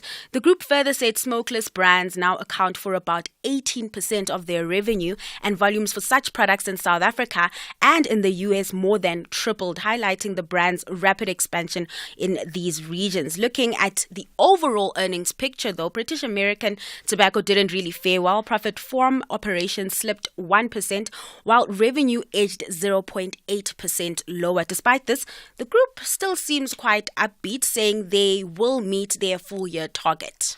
Intaling Lechela, thank you. Thank you for being a part of SAFM Sunrise. Thank you for having me, Stephen. Part of what we're trying to do. People don't know this about Intaling. I don't know if she knows it. She always finishes her bulletin at exactly the same time. Really? Yes. And it helps us get back onto time. It's so important. So it was lovely when you started. We've really enjoyed it. We miss you, Ray Machlaka. Don't worry. We're not, But Intaling, thank you. And thank you for everything. And thank you for being a part of it. It's only a pleasure, Stephen. Intaling Lechela. It's not easy doing business on a show like this, let me tell you. You were with SAFM, 22 minutes to 8. Big stories of the day. #SAFM Sunrise. All right, you know the number this morning, 086 000 2032. Take your calls in a moment. First, intense scenes in the Tuan Council chamber yesterday. The ANC, as I understand it, wanted to debate a motion to remove the DA's mayor, Celia Brink. The EFF regional chair, Obakeng Ramaboda, said during a tense moment that he used a phrase. I'm not going to quote all of the phrase. He used an Afrikaans word that indicated he wanted to attack or assault or beat up an Afrikaner. And then he said he wanted the blood of an Afrikaner. He has apologized to the council for that statement. The DA say they'll take him to the Human Rights Commission. Bafuzi Yabo is the spokesperson for the ANC in Tshwane. Bafuzi, good morning. Thanks for your time. Good morning, Steve, and good morning to the listeners. How do you respond to what happened yesterday? It seems to have been very chaotic. Well, council can get very chaotic on its best days, especially when you have heated subjects like the removal of a sitting executive mayor on the agenda of council, and so it's not necessarily a special thing when you see council deteriorate like that. I think we've seen that a lot since the advent of coalition governments at the local level. How do you respond to Obakeng Ramaboda's comments that he wanted the blood of an Afrikaner? I think it's very backward in a democracy such as ours to have comments like that made by anyone in any context, from any quarter, most particularly those who claim to be political leadership.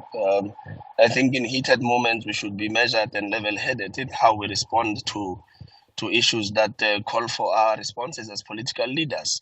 It happens that people will have emotional bursts at one point or another. But regardless of the context, I think to adhere to the spirit of our democracy and the Constitution, we should really veer away from making remarks that are not unifying, especially where we are now in this current epoch.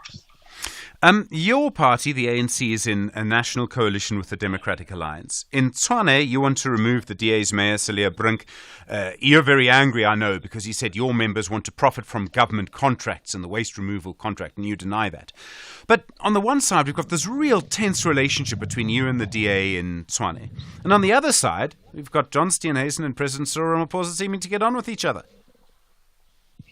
Well, it's the nature of politics. Those who have been exposed to political theory long enough will know that there is always going to be the unity and struggle of opposites. It's a scientific law of politics that's been there for ages now, and I'm tempted to say that look, what is there at the national level is not even a coalition with the DA, as people like to call it, a grand coalition. It's a government of national unity which is supported by more than 12 political parties at this current stage. And it happens that the two biggest political parties in that arrangement are the ANC and the DA. And so it's not a coalition with the DA. It's a government of national unity with multiple parties involved in it. Here in Tshwane, the situation lends itself to what you're seeing now, because there has been a consistent attempt by the sitting mayor to be punitive in his approach, especially towards what we think could be a cohort of Africans and blacks in general who are at the helm of the city, and now going as far as targeting what we seem to believe is black businesses, pushing them out of the system. It's a Brink issue for us. It's a Brink issue. It's not generally a DA issue. It's a Brink issue who is pushing these policies that want to take us back eons to a generation we once lived in, and we never want to go back there. All right. Thank you very much indeed. Bafuzi Yabo is the spokesperson for the ANC in Tshwane. Very tense scenes there. It's 18 minutes now to 8. Call us on 086 000 2032. Bonakele on the line from Khayelitsha. Bonakele, hi, good morning. Hey, Stephen, a very good morning. Yes, I'm good as well, man. Yeah, I'm well. Go for it. I'm not well because, this morning when when I opened the radio and listened to you, it's going to be your last day today. You're leaving the station. That was a big surprise of me, honestly. Sorry, Bonakele. Look, I'm going to miss you, my brother. You know, when you talk about memories, that's when you appeared on TV while you were doing your show on radio a couple of years, you understand? When you open the TV and say, oh, this guy is wearing spectacles like Morai. Still remember that year? Yes. You were on TV and then you were on Yes. radio at the very same time. Then I said, oh, yes, Steve. Yeah. Well, we're going to miss you, my brother. We can wish you well wherever you go. Wish you well too. Yeah. Thank you, And Bonakele. then, by the way, you're owing me something with regard to the outcome of the hearing of the former president of the ANC. Remember? Yes. There was a hearing. So Yes. what happened? We don't Still know waiting yet. for an Yeah. outcome. Yes, we are. Nothing yet. I think it'll be next week, maybe. The outcome, of course. I hope so. Bonakele, thank Wish you. you- And thank you for Wish you listening. well, my brother. Thank you. Thank you, Bonakele, and you too. Please look after yourself. Sianda on the line from Uitenhage. Sianda, hi. Zizi Kodwa. Morning, Stephen. We will definitely miss you as well. Thank you, Sianda. Yes. Stephen, Parliament is where laws are made. Yeah.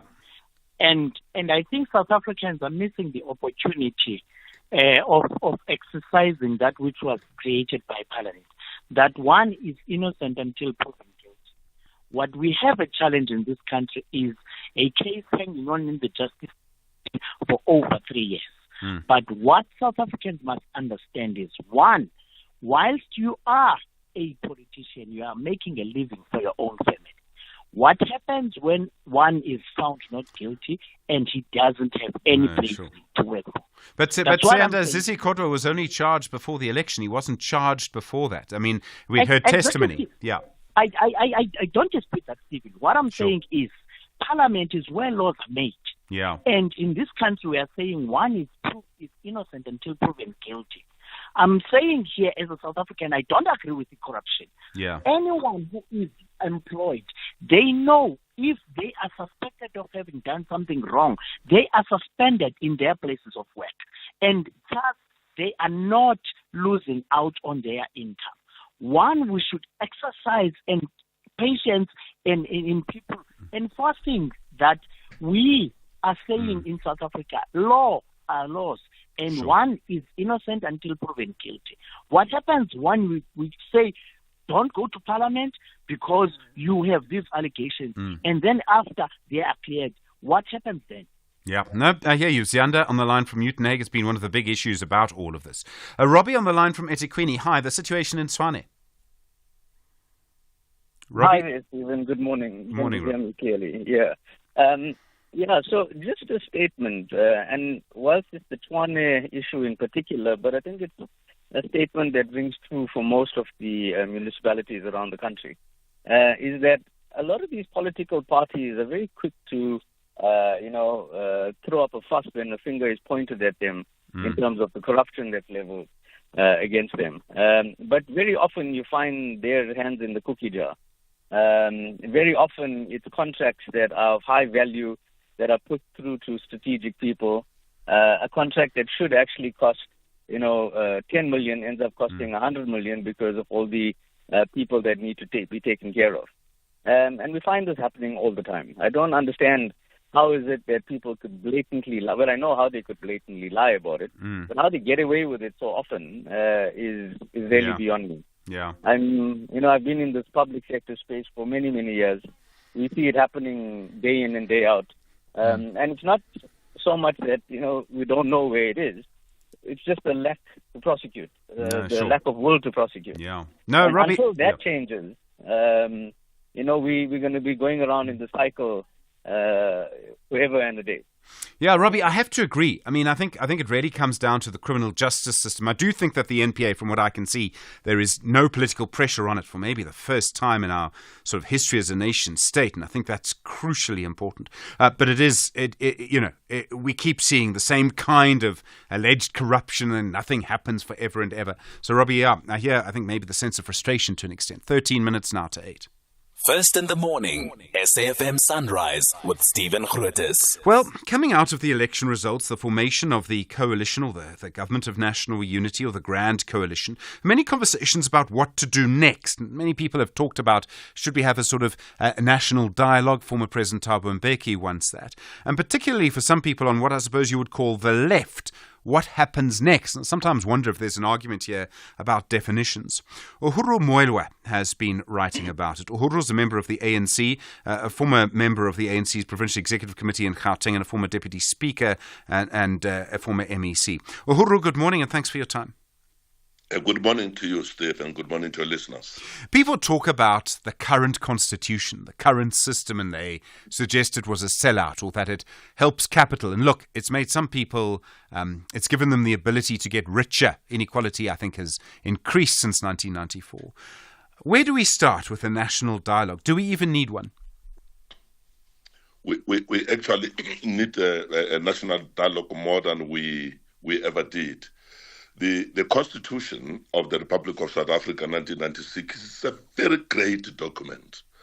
But as many are beginning to, Nelson Mandela himself said that there are certain areas in the Constitution that can actually be improved. So the Constitution should not be treated as a Quran with the greatest respect to Islam, or the Bible with the greatest respect to Christians, or any other dogma. It's a living document whose interpretation should be found in the quality of life of all the people of South Africa equally, without a racial consideration or anything of that sort. So the Constitution has to reflect what is intended to achieve, and that achievement is equality. It's a quality of life of every South African. So if in the process of implementing the Constitution, we come across the challenges that forbids the nation to find itself towards equality, then the Constitution needs to be revisited. But overall,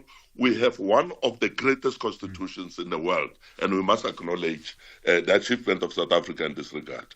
So the national dialogue, if it is to be convened, and I think we should thank the president for leading on this. Former President Thabo Mbeki has also, come to the fray. We should support the call for a national dialogue because, amongst other reasons, why South Africans are not moving in unison is because we differ on the fundamentals of what this Constitution provides for, and what I say, the interpretation of the Freedom Charter seems to be actually creating differences amongst parties. And I can cite here the split of the EFF from the ANC is primarily because there's differences on the interpretation of the Freedom Charter.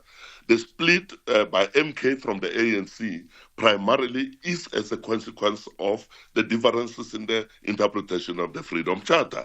We can go back to 1959. The split by Dr. Robert Sobukwe, the PAC from the ANC, was primarily because of the misinterpretation of the provisions of the Freedom Charter. So clearly, if you look at the political perspectives that are articulated by the Democratic Alliance and other right-wing forces, political forces in our country, clearly there is a need for a national dialogue, because this country cannot move forward unless we come together and interpret the needs of the future generations after us, not us, because the future is not us. The future is about who are we going to live in this space in the globe, to live a better life for everybody. Uhuru, so this is my area of contest, basically. Thank you. Uhuru, I hear you on all of it. Here's what I find very difficult. Normally you have a national dialogue or a constitutional convention after a period of war or when a country emerges from oppression, right? In our case, we emerged from oppression and there was a negotiation. And that constitution, in a way, reflects who had the power at the time, right? Which was the apartheid government. It had some of the power at the time, and that's why it sort of is what it is, to an extent. Now, in the previous elections, almost half of the people who could have voted didn't vote. And I don't know how those people would be included in a national dialogue, and I don't think we could call it a national dialogue without them. This is precisely what I opined in my piece. I'm actually saying it's a crisis to say we're a constitutional state governed by the rule of law. We are a democracy, and we're emerging best democracy in the world. And I think we are by many means. But we have 12 million people that are not participating in that democratic process. Clearly, there's a problem. The Freedom Charter said the people shall govern. Now the question is, when 12 million people do not become part of a democratic process, what are they thinking? What will they do in the future? What kind of political ideology will sway them to whatever direction it would be? What are the dangers facing the country when such a number of people are not participating in the democratic process? Clearly, the national dialogue has to get down to the ground and talk to the people of South Africa as a whole, so that the convention in that national dialogue must not be an elitist gathering of elites. It must be about what the people said in 1955, whether what the people said in 1955 is still relevant, or there's a need for a national review, and that national dialogue has to look, for instance, into all manifestos of political parties, including the Freedom Charter, and arrive at a point at which South Africa must say, this is what is now going to define what we call to be a South African.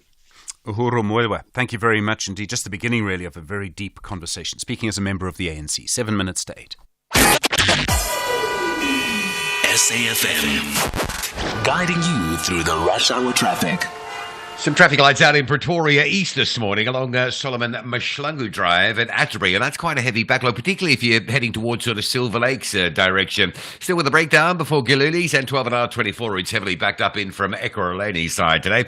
We've been talking about this truck that overturned on the Kumashu Highway at Durban. It's causing absolute chaos. I've just posted a video of it up on x.com at Traffic SA. You can have a look and understand why it's so badly backed up. So the truck is overturned just north of the N2. There's a really big backlog coming down the Kumashu Highway through Duffs Road, the queue back at Malindela, a queue on the Chris Hani Road over the bridge onto Kumashu Highway into that scene, and a whole pile of diverting traffic clogging up Queen Nandi Drive exiting Kumashu all the way through to the N2. So the two big routes that link you from Kumashu down to the N2 are really under enormous pressures this morning. Protesting in the central Hammersdale area around Van Eck Avenue, that's been disruptive, and still some protesting south of Howick, blocking off the 617 at Popomeni. So if you do the Bulwer Boston Howick run, do it later today. So very heavy traffic in that area. Here's some good news. All lanes open on Cape Town's N1 at the flooding section before Sable Road. So the outbound side had all lanes open much earlier this morning, but the inbound side now has 3 lanes instead of 2. So there will be a general easing of traffic conditions, although the N1 stays heavily backed up from Plattekloof Hill. The alternative routes that motorists have been on this week clogged up as well. Hill, Besson, Plattekloof Road, Bosmansdam, Edgemead, all of those busy, but it should all start to get better from about now. Also, in Cape Town, the R300 going south, a crash before the N2. That's a really heavy backlog this morning. Traffic parking back deep into Kales River territory. And if you're on your way into Quebec, an overturned truck at the Markman exit on the N2. That's N2 inbound by St. George's Street. Quite heavy traffic disruption there this morning. Rob Byrne, SAFM Traffic. Channel more reasons to feel encouraged on Afternoon Express, Tuesday at 6 p.m. on S3, as Councillor Sadia Southgate shares how mental health support helps us see a brighter day. Making sense of food labels gets us eating right. Chef Dumi and Jay make a whipped feta and grilled lamb flatbread. That's Afternoon Express, this Tuesday at 6 p.m. only on S3. Repeat Sundays at 8:30 a.m.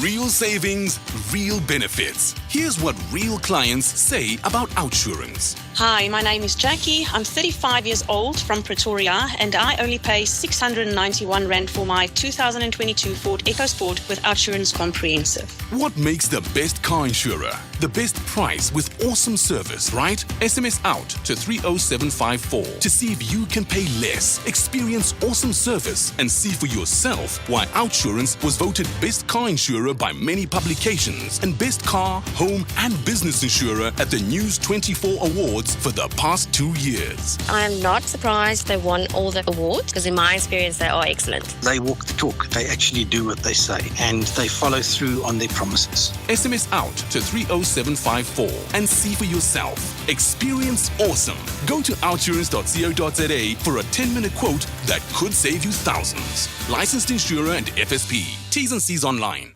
The great flavor of African football will be demonstrated when Mzansi's Kaizer Chiefs FC tackle Tanzanian Giants Young African Sports Club. The Kosi Nation says, "Rise, Kosi, rise," while the boys from the East strongly believe in their slogan, "Daimambele Nyuma Muiko." This is the Toyota Cup. Witness the massive battle between Amakosi and Yanga on Sunday, 28 July at 2:30 p.m. live on SABC1 and Lesedi FM. Also available on SABC Plus and SABCSport.com. Proudly brought to you by SABC Sport. for the love of the game. At SFM Radio and at Stephen Grootes on Twitter. All right, a moment to hear from you, of course, more from 8:30 as well. Nakedi on the line from Bobela Nelspruit. Nakedi, hi.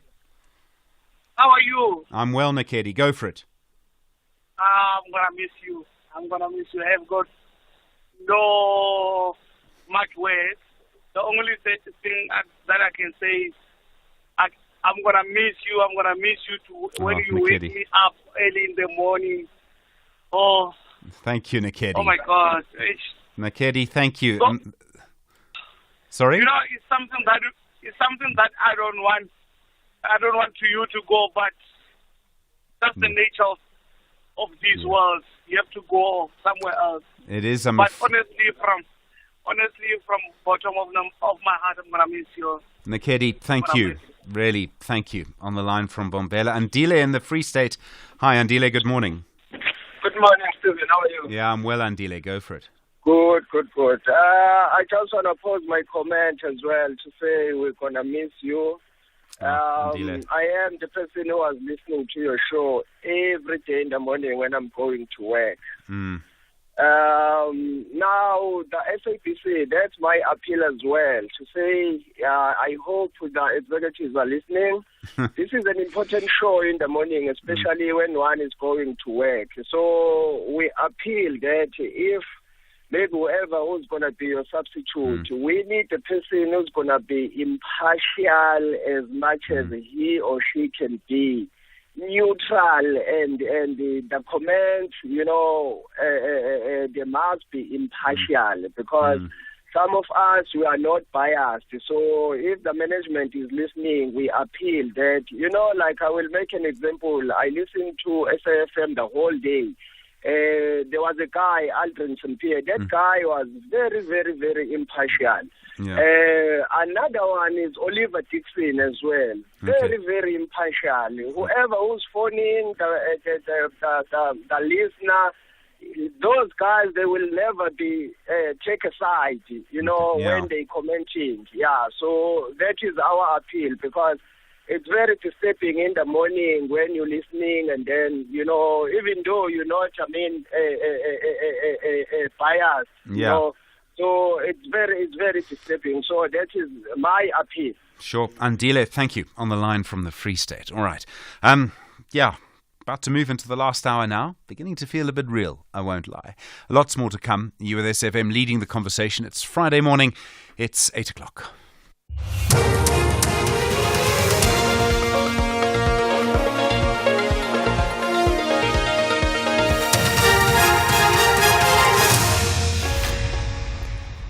In our top stories, Malema available for another term as EFF leader and judgment reserved in DA's legal challenge against President Ramaphosa.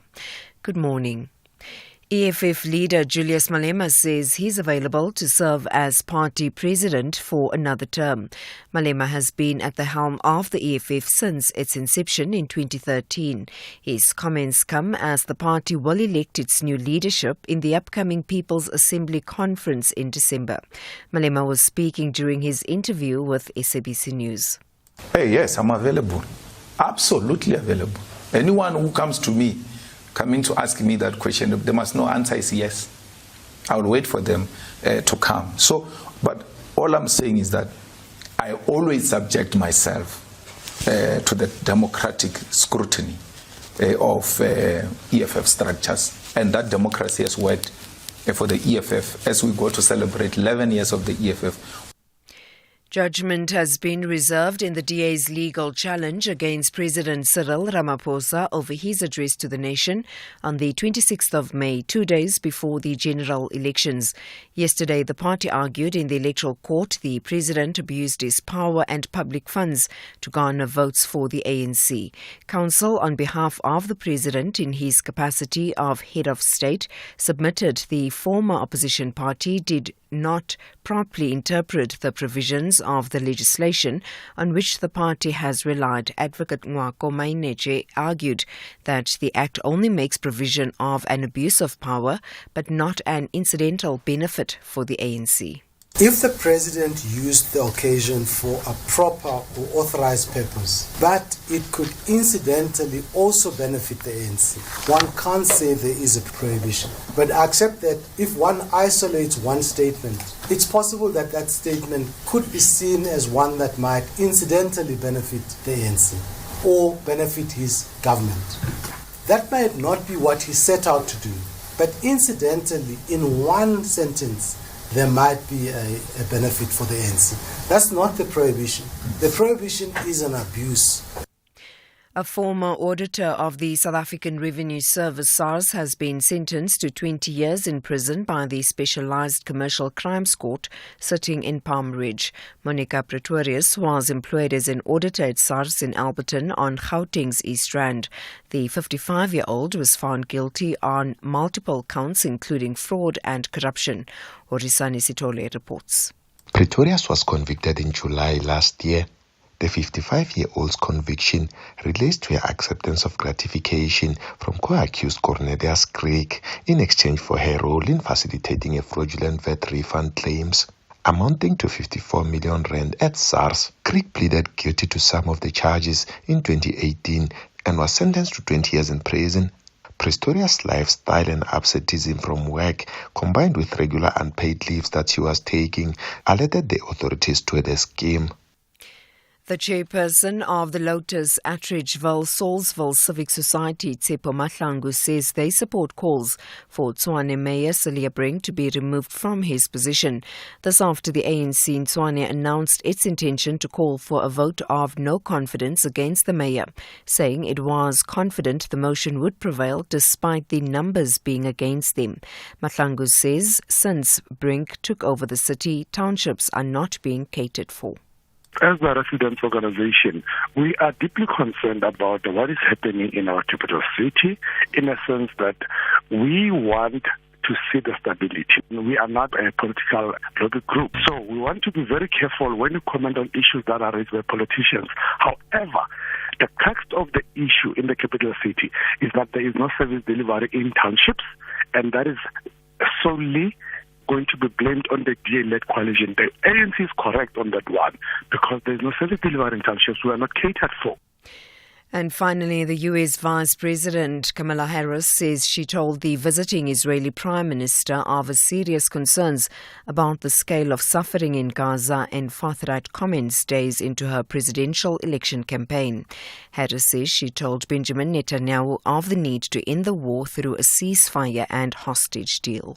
I just had a frank and constructive meeting with Prime Minister Netanyahu. I told him that I will always ensure that Israel is able to defend itself. I also expressed my serious concern about the scale of human suffering in Gaza, including the death of far too many innocent civilians.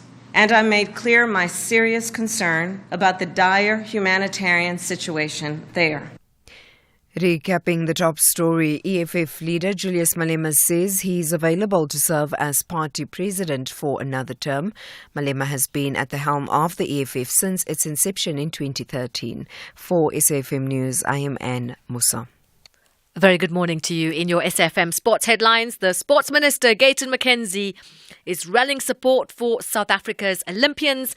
And in rugby, the Blitzboks stunned New Zealand to reach the Olympic semi-finals. All this and more just before 8:30. SAFM, guiding you through the rush hour traffic. Still very heavy coming into Galulis from the Ekurhuleni side this morning. A stationary vehicle before the Galulis interchange, causing big pushbacks on the R24 back beyond the Edenvale exit, halfway back to Barber Road, and the N12 is heavy with traffic standing through from the Craft Road exit. N1 up through Malabongwe towards the William Mandela off-ramp is quite slow, and no traffic lights this morning on Solomon Mshlangu and Atterbury, Pretoria East Side, quite heavy, particularly on Solomon Mshlangu driving towards Silver Lakes. Major delays around the Kumashu Highway, N2 in Durban. A big truck overturning Kumashu Highway out from Malindela, leaving Kumashu's heavy. Top of Chris Highway Killarney getting across the N2 onto Commercial Highways badly backed up. N2 North struggling to get off, so that's pushing a queue back to Queen Nandi Drive. And Queen Nandi Drive coming out of Commercial, very heavy with the sort of diverting traffic pressures there. Popomeni south of Howick on the 617. That protesting is cleared. The road is reopened. And if you missed the update a few minutes ago, Cape Town's N1 inbound at Sable Road, all the lanes have been reopened at the flooding section, so there's 3 lanes instead of 2. Traffic remains heavy from Plattercliff Road, but it should start to get better from here. And big delay still with us on the R300 going south. A crash after Hindle Road in the Delft area, pushing a queue right back as far as Van Riebeek Road in the Cales River Belleville area. Rob Byrne, SAFM Traffic. SAFM Sunrise. A vivid start to your day. 8 after 8, good morning, you're with SAFM Sunrise. I'm Stephen Grootes. Nice to be along with you. Nice to have been with you over the last 6 years or so. Plenty to come from 8:30 this morning. We'll talk not just about your story of the week as we normally do, but I suppose in a way, your story of the last 6 years. For me, obviously the pandemic, and then maybe the election. There are other things to talk about. Mamelodi Sundowns could easily be the story of the last 6 years. I think they've won the league every single time, every year that we've been here. There are other things to talk about as well. Of course, a lot's happened in the last 6 years. I think we've been through a series of transitions. Electricity, one of the big stories, for example. So looking forward to that. You can book your spot now on 086 000 2032. It's Winter Carnival at Food Lovers Market. Buy 3 1-litre You First odourless coconut oil tubs for 120 Rand. Any 3 bottles of Cross and Blackwell mayo, all gold tomato sauce or Mrs. Bull's chutney for 98 Rand. And any 2 Omo Auto washing powder 2 kg, liquid 1.5 litre or capsule 16s for 149 Rand. Valid till this Sunday at Food Lovers Market. Winter Carnival now on. Channel more reasons to feel encouraged on Afternoon Express, Tuesday at 6 p.m. on S3, as Councillor Sadia Southgate shares how mental health support helps us see a brighter day. Making sense of food labels gets us eating right. Chef Dumi and Jay make a whipped feta and grilled lamb flatbread. That's Afternoon Express, this Tuesday at 6 p.m. only on S3. Repeat Sundays at 8:30 a.m. First in the morning, SAFM Sunrise with Stephen Grootes. Well, in a few minutes, we're going to talk about something that I think might define our next generation of people. And I'm talking about particularly teenagers, mental wellness, mental health, and the issue of social media. And there's been some big surveys about it. And one of the things that astonishes me is that if you look in the rich world, for years and years and years, whenever people turned 18, they rushed out and got their driver's license. And people keep statistics of this. And about 5 years ago, for the first time in the United States, the proportion of people who are 19 and 20 with driver's licenses dropped. It had always risen. As people got richer and richer, they would get their driver's license earlier and earlier. And that tells us so much about how society is changing. Young people spending time at home rather than going out. I mean, when I was young, you went to the shopping mall. That's what you did. Other people did all sorts of things. Go to a movie, do whatever. Now people stay in their rooms. What impact is that having on them? We'll talk about that in a few moments. There's sponsoring a news feature. Then there's helping your clients make the news. Search Standard Bank Business and Commercial Banking to see how far they can take your business. This conversation is brought to you by Standard Bank Business and Commercial Banking, and they're looking at fostering the growth of multi-generational family businesses to try and help build the stock market leaders of tomorrow. Brad Brietzka is the Executive Head of Commercial Banking Client Management at Standard Bank Business and Commercial Banking. Brad, good morning. Thanks for your time this morning. Good morning, Stephen, and good morning to the listeners. Thank you very much for having me on the show. When we talk about multi-generational family businesses, so families that move from one parent to the children, maybe to the children after that, what kind of contribution do they make? Stephen, it's very interesting. I'm very fortunate enough to look after, as you said, the commercial banking segment for Standard Bank. And what we have observed is that a very significant proportion of clients in that segment, which is the large unlisted groups in the South African economy, are indeed multi-generational family-owned businesses. And if you delve into some of the stats for a minute, we estimate that somewhere between 20 and 30% of the country's GDP is made up by these types of firms. And indeed, up to about 60% of the firms that you see on the stock exchange today at some stage were founded by, or still managed by multi-generational family type businesses. Very importantly, sorry, just to interrupt you, very importantly, we estimate that about 60% of the country's workforce are employed by multi-generational family-owned type businesses. So a very significant part of the economy. I guess listeners would open up the Business Day and read about the large firms on the covers of the financial magazines and such, but really the mid-tier and the small and emerging businesses are really fundamentally critical to the economy. It's a massive proportion. I mean, what makes some work and some not? What factors contribute to their success? Stephen, I think it all starts with the vision and the focus and dedication of a family member or a group of family members. They're incredibly entrepreneurial. They have a huge work ethic, and they're able to find niches in the market to exploit. And the combination of that dedication and skill, but very importantly, the desire to create some kind of legacy for themselves or for the family members going forward is hugely important.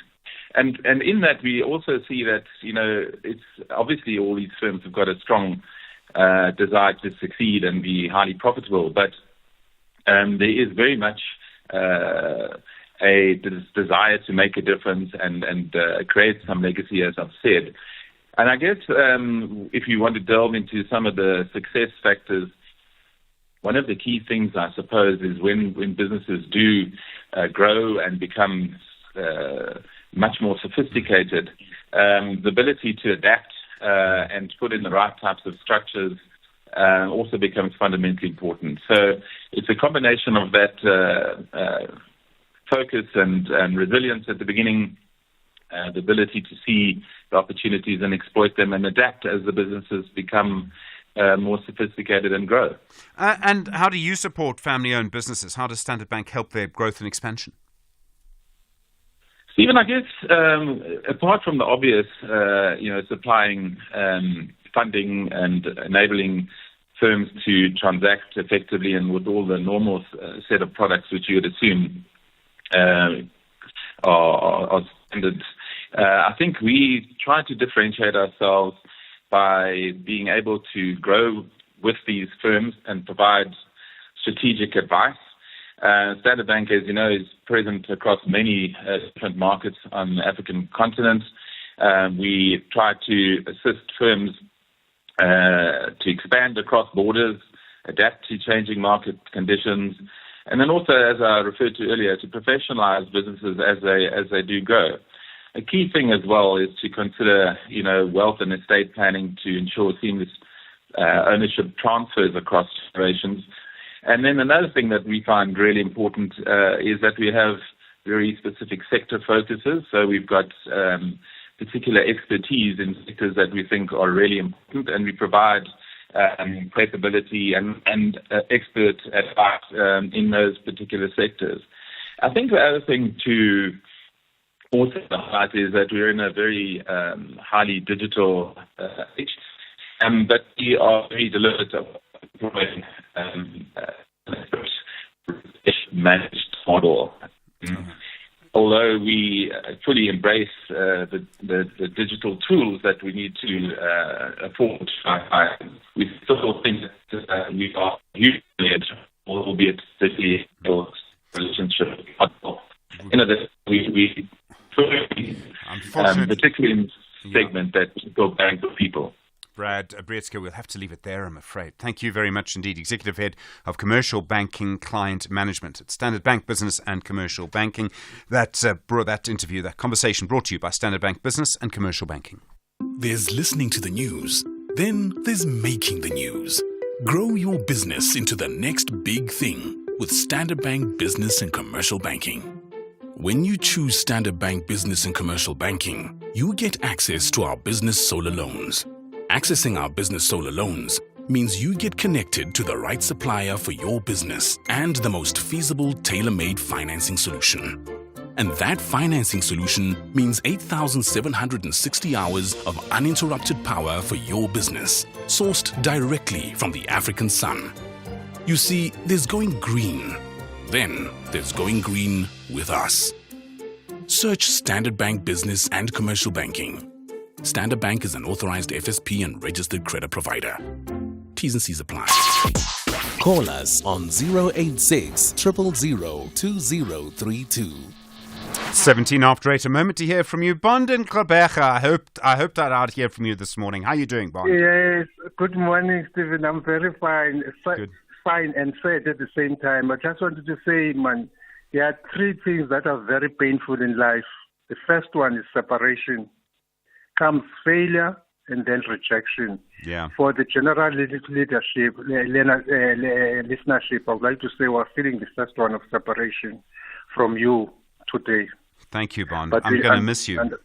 Yes, we understand that. You know, when you were doing journalism at Rhodes, you were not sure it was in the 80s how it was going to turn out, but it turned out to being your calling. Wherever you are migrating to, you are sharpening your calling. Thank you, You Bond. are sharpening your calling. Don't look back. If it happens that you have to come back to SAFM, don't take it as an act of regression. It's further sharpening your calling. You know, personally, I normally don't call in stations because I'm generally also an analyst, but I call in because of you and your team and do. So with all that, I'm saying good luck and all of the best. We love you. Bond, thank you. And thank you. I love you too. And thank you for all of your help and your aid and your thoughts and your legal brain and all the rest. Bond, thank you on the line from Gqeberha. Yeah. It's a big morning for me, I won't lie. To Kwakwa we go. Lazarus, hi, good morning. Good morning, Stephen. How are you? Yeah, I'm well, Lazarus. Go for it. Yeah, Stephen, I just want to thank you. You know, I'm calling from Malita Pofuna. You that one we had to call and thank you. And the lights are on. Highlight masters are working. Remember, President Ramaphosa is coming this side. The lights are on. The water is running. It's all thanks to you, Stephen. Sure. That is your contribution that you've done, and thank you for the positive conversation. So much appreciated, and I wish you all the best. And I will definitely miss you. Thank you, Lazarus. Thank you. I'm going to miss you too, and I'm going to keep an eye on Malutia Pafong because I think it's important. John in the Eastern Cape, hi. Morning. Morning. Even one person's impartiality is not necessarily another person. Yes. And I can think of a couple of people who wouldn't have experienced you as impartial. I don't know if we're going to hear from them. Mike from Newlands and one Peter Wiley, who you used to give very short shrift to. Yes. And but in any event, I've always been highly impressed with your professionalism and wish you well. Thank you, John. Thank you. On the line from Eastern Cape. I really appreciate that. And look, it's a difficult moment for me. You know, we're sort of in the last hour of this now, 20 minutes after 8. The world's best cooking show is finally here. MasterChef South Africa Season 5. You'll meet 20 talented home cooks from around Mzansi, noma uphumaphi, and no matter your favorite dish. See if the chefs can handle the heat in the kitchen in a race to be crowned MasterChef South Africa. Every Saturday, 7:30 p.m. only on S3, Channel 193. MasterChef South Africa, the world's best cooking show, proudly sponsored by Pick n Pay. The great flavour of African football will be demonstrated when Mzansi's Kaizer Chiefs FC tackle Tanzanian Giants Young African Sports Club. The Kosi Nation says, "Rise, Kosi, rise," while the boys from the East strongly believe in their slogan, "Daimambele Nyuma Muiko." This is the Toyota Cup. Witness the massive battle between Amakosi and Yanga on Sunday, 28 July at 2:30 p.m. live on SABC1 and Lesedi FM. Also available on SABC Plus and SABCsport.com. Proudly brought to you by SABC Sport. For the love of the game. Conversations that you connect with and react to. SAFM. 21 after 8. Good morning. Well, there's been a lot of research and a lot of questions around the role of social media in the mental health of young people, adolescents in particular. Dr. Douglas Parry is in the Department of Information Science at the University of Stellenbosch. Dr. Parry, good morning. Thanks for your time.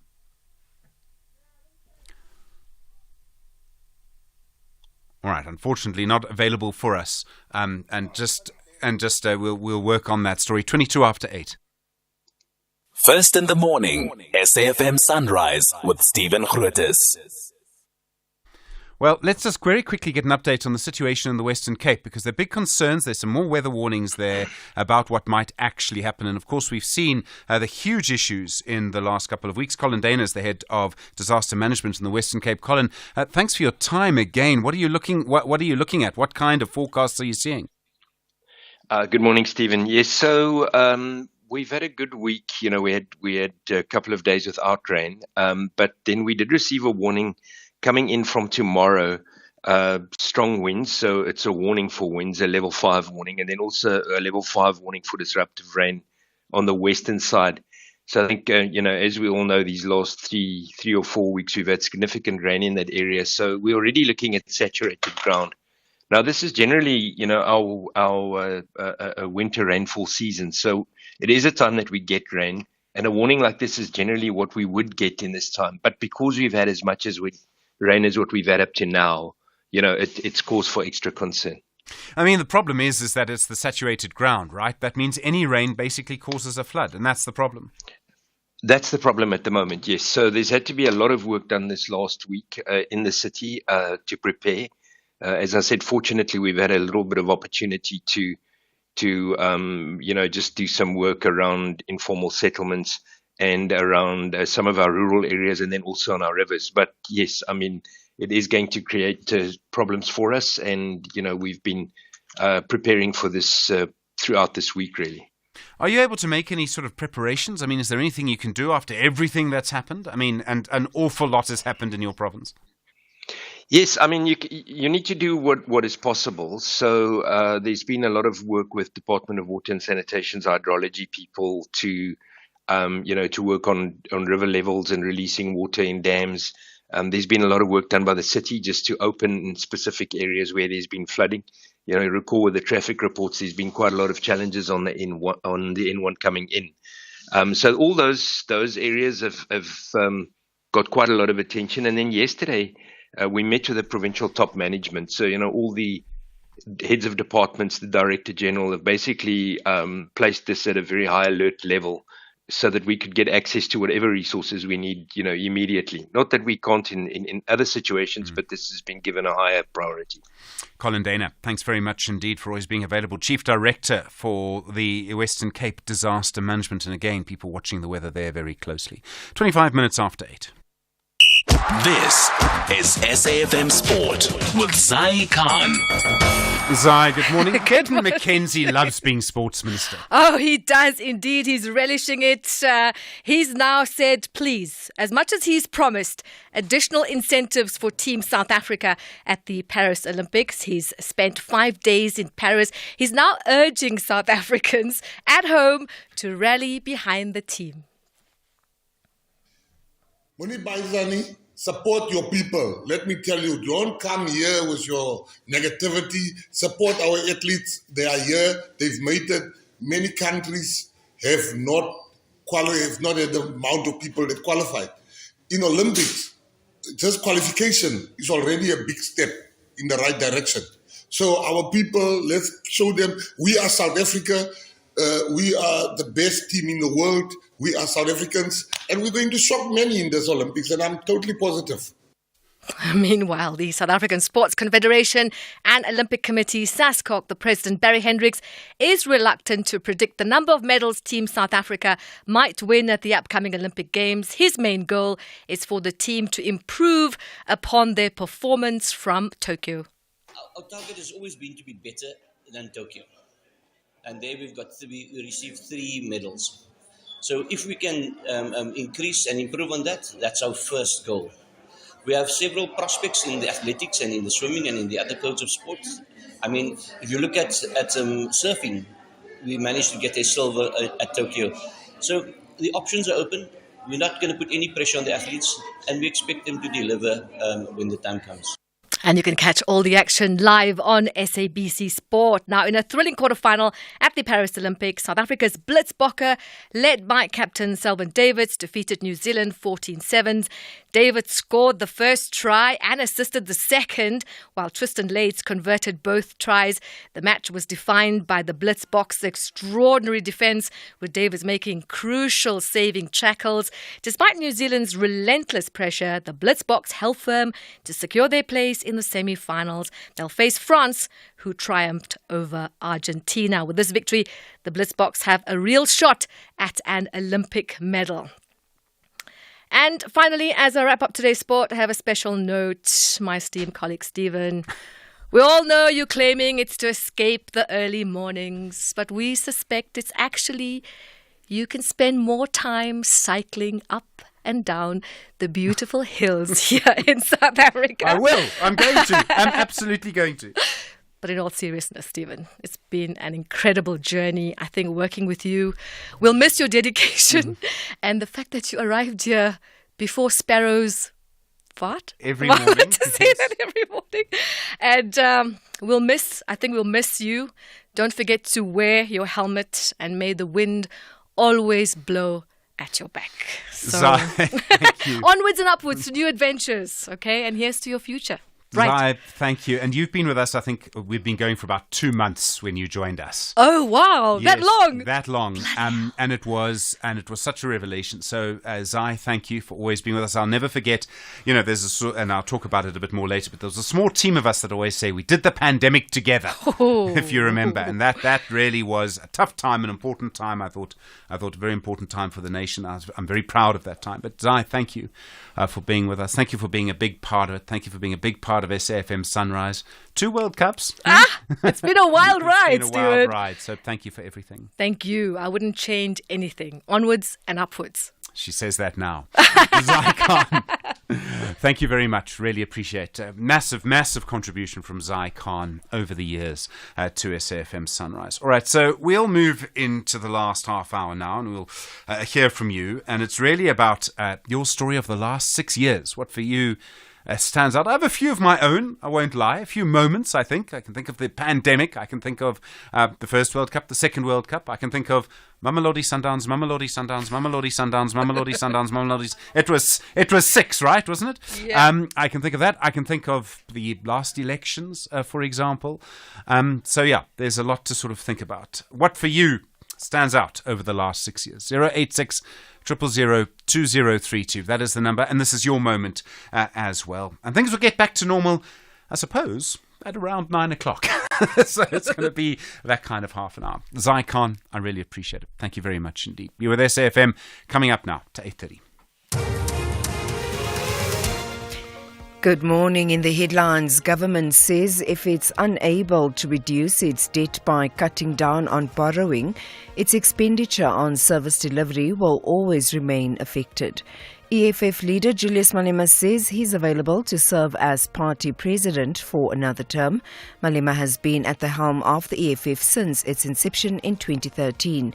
And the US Vice President Kamala Harris says she told the visiting Israeli Prime Minister of her serious concerns about the scale of suffering in Gaza in forthright comments days into her presidential election campaign.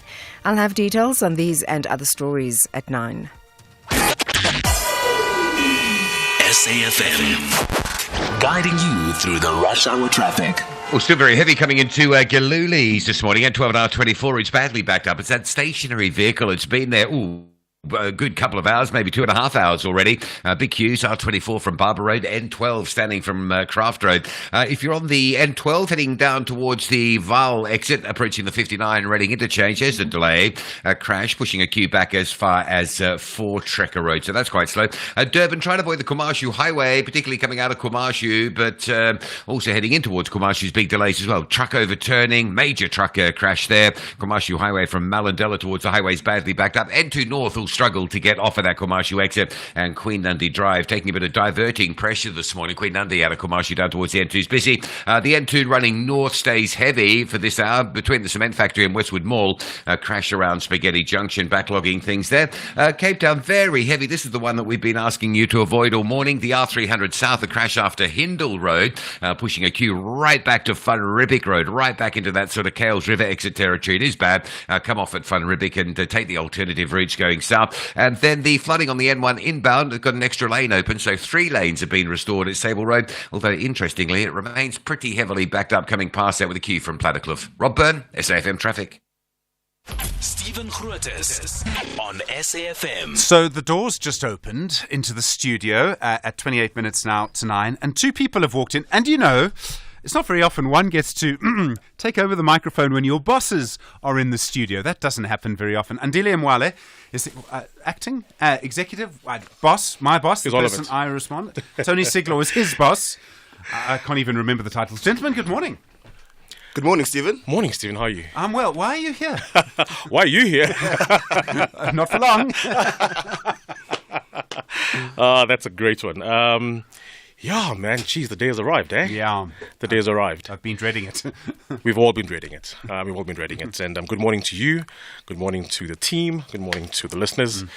Like you say, it's not often that we walk into studio. We don't like to interfere with what you guys do, but once in a while I think it's important for us to sort of pop in and engage with you guys and the listeners as well.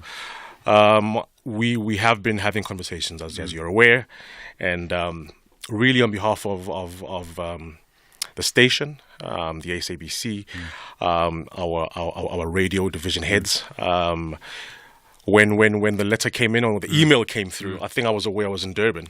And Andile called me and big sigh. He was like, you wouldn't believe what's going to happen, what I'm going to tell you. I'm like, what is it?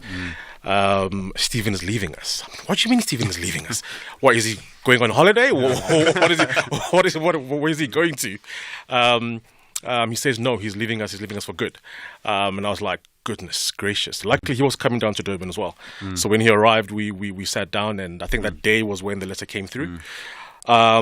Very sad day. Very, very sad day indeed. And I said to him, please, let's set up a meeting and let's engage and just sort of chat.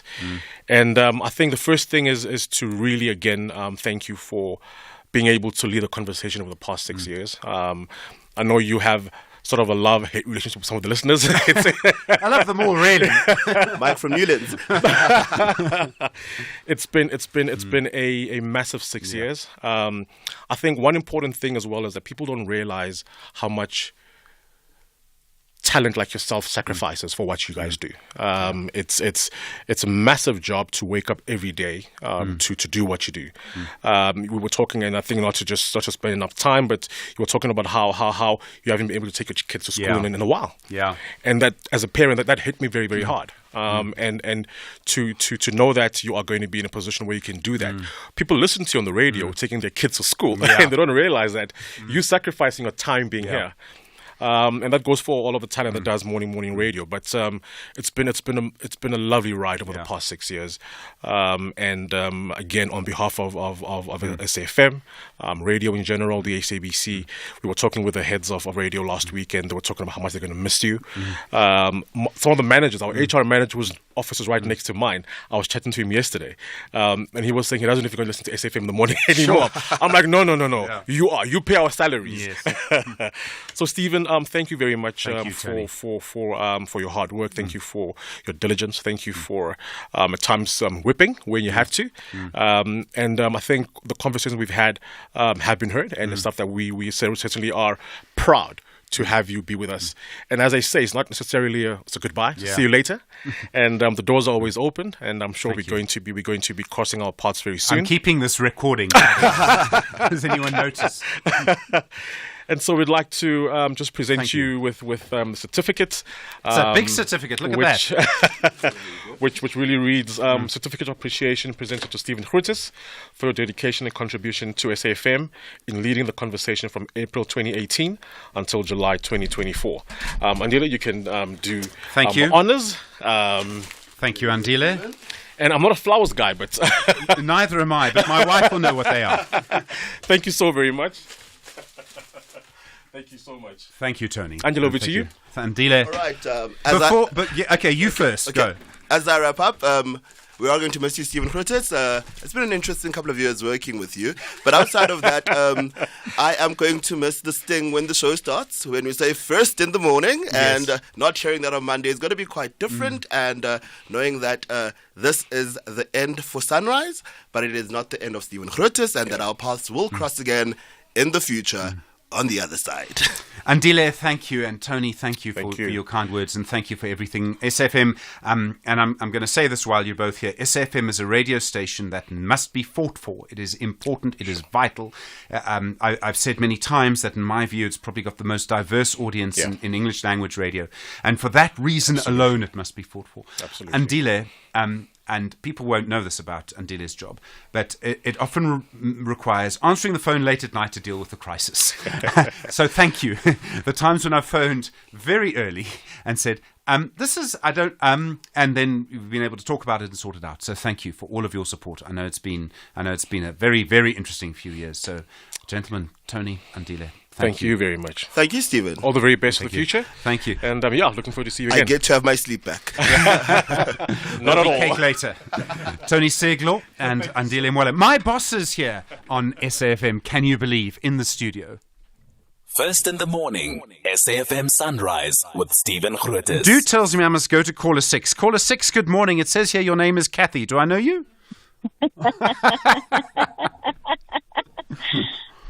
Stephen Grootes. Kathy Mochafana, I feel I've spent like the last 6 years with you, really. Look, I think it's been quite a journey for us. What a lot of people won't know is that the first time I walked into a newsroom, you were one of the people that was there.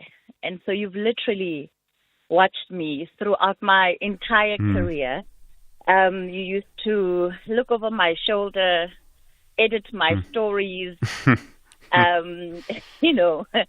coming up with bad story ideas. As the senior in the newsroom, you'd be the one to say, I don't think that's going to work. I must say that it's been such a pleasure working with you, and from being a young journalist, just having you as somebody who's sort of a mentor, and then getting the chance to work with you. I think it was about 4 years back.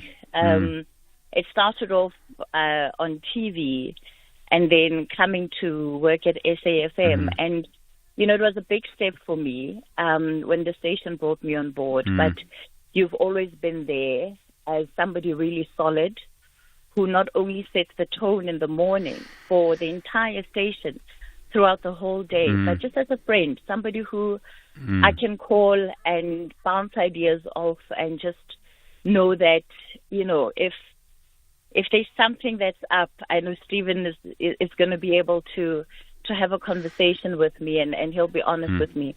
So I'm going to miss you, because in the last 6 months, I've moved from spending practically the whole day with you to not seeing you at all in the morning and in the evening. So it is a big change, and I wish you all of the very best for your next chapter. I'm out of town today, so I'm sorry I couldn't be in studio. But lots of love from you, my friend, and Kathy, all of the best. I know that you're going to enjoy the opportunity to sleep in sometimes. I know you won't do it all the time. But yeah, it's been such an immense sacrifice on your part. And I always tell you that I could never do morning radio. I don't know how you do it. So honestly, thank you for your commitment to your craft, Stephen. You're a really, really great journalist, and you set the bar in so many ways. You do radio, you do TV, you write, and that's really the full spectrum of what we do in our craft. So really, really congratulations. And Kathy, thank you. And I must say, when you came to SFM, I was so pleased because we knew each other, but also because I just felt that, we're now all moving. It's moving in a direction. And I think really it did, and it was the start of the pandemic as well. And that was so important. So my friend, I love you too. And thank you for all of your support and your help and just being there. Am I allowed to say, and all of the gossip as well? But thank you, Kathy, and thank you. All the best, Stephen. Thank you, Kathy. Kathy. And Stephen, just before I go, it's a close-knit team. Mdu, Stanza, Melissa, I know that you guys, it's a heavy day for you guys as well. So hang in there. And this too, a brighter day will be there on the other side. Especially you, Mdu. I know you're keeping a strong face, but it's okay. I think he's celebrating. He looks like he's celebrating to me. Kathy, thank you. Thank you, my friend. Thank you. Kathy Mokhokhwana. She will be back with you on Monday. At SFM Radio and at Stephen Grootes on Twitter. All right, 086 000 2032. Selwyn in Grabo. Selwyn, hi, good morning. Hi, good morning, Stephen. Thank you very much for taking my call. Stephen, I mean, so many people have already, indicated what wonderful and outstanding journalists you are. Yeah. And really, you have broadened, a lot of people's thinking. Mine also as a social worker working with non-profit organizations. And really, I think we miss somebody. And, if I need to think back about the last 6 years, comparing, your work as a radio journalist and TV, if it comes to TV, radio, you are just, a brilliant person enjoying, engaging with, with society. And really, I would just want to wish you all the best. And I speak on behalf of those that don't have the opportunity to make a call to you, but we wish you all the best, and you will stay a wonderful, outstanding journalist that has bring so many change over this last 6 years to our nation. All the best. Thank you so much. Thank you, Selwyn. Thank you, Selwyn, and thank you for being a part of it and for listening, Selwyn in Grabo. All right, your story of the last 6 years, Simpiwe in Cape Town. Hi. Hi. Oh my gosh. Hi. Hi. You're on the radio, Simpiwe. Hi.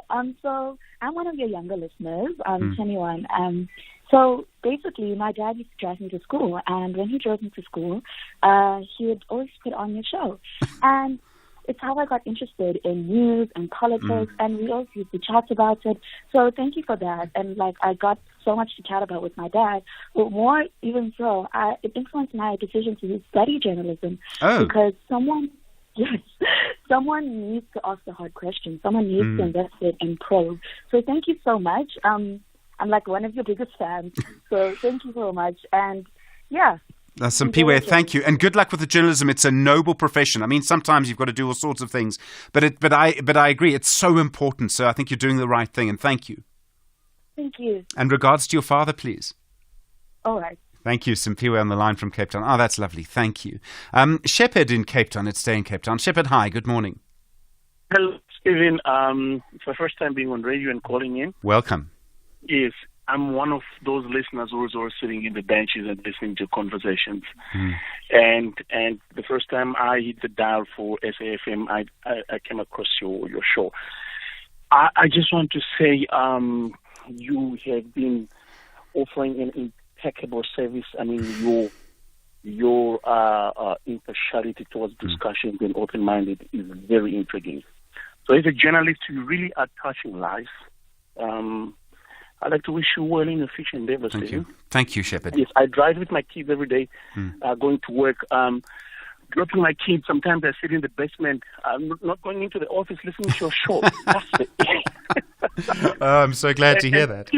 People are kind of waiting. Where's Shepherd? And I'm in the basement literally listening to this show. It's been one amazing journey. From the first day that I accidentally hit the dial button on the ASAFM, I've never left the morning show. Oh, Shepherd, thank you. Shepherd in Cape Town, that's lovely. Thank you. Magdalene and Mangaung, we used to speak at least once a week, Magdalene. There was no way that you could live without Magdalene to say good luck and goodbye. Thank you. Thank you. I'm sure I'm still going to see you on TV. Well, we'll see. Yeah. I wish. That's my wish. Point is, number one, you never let me down. Yeah. Your interviews were of profound. So keep it up.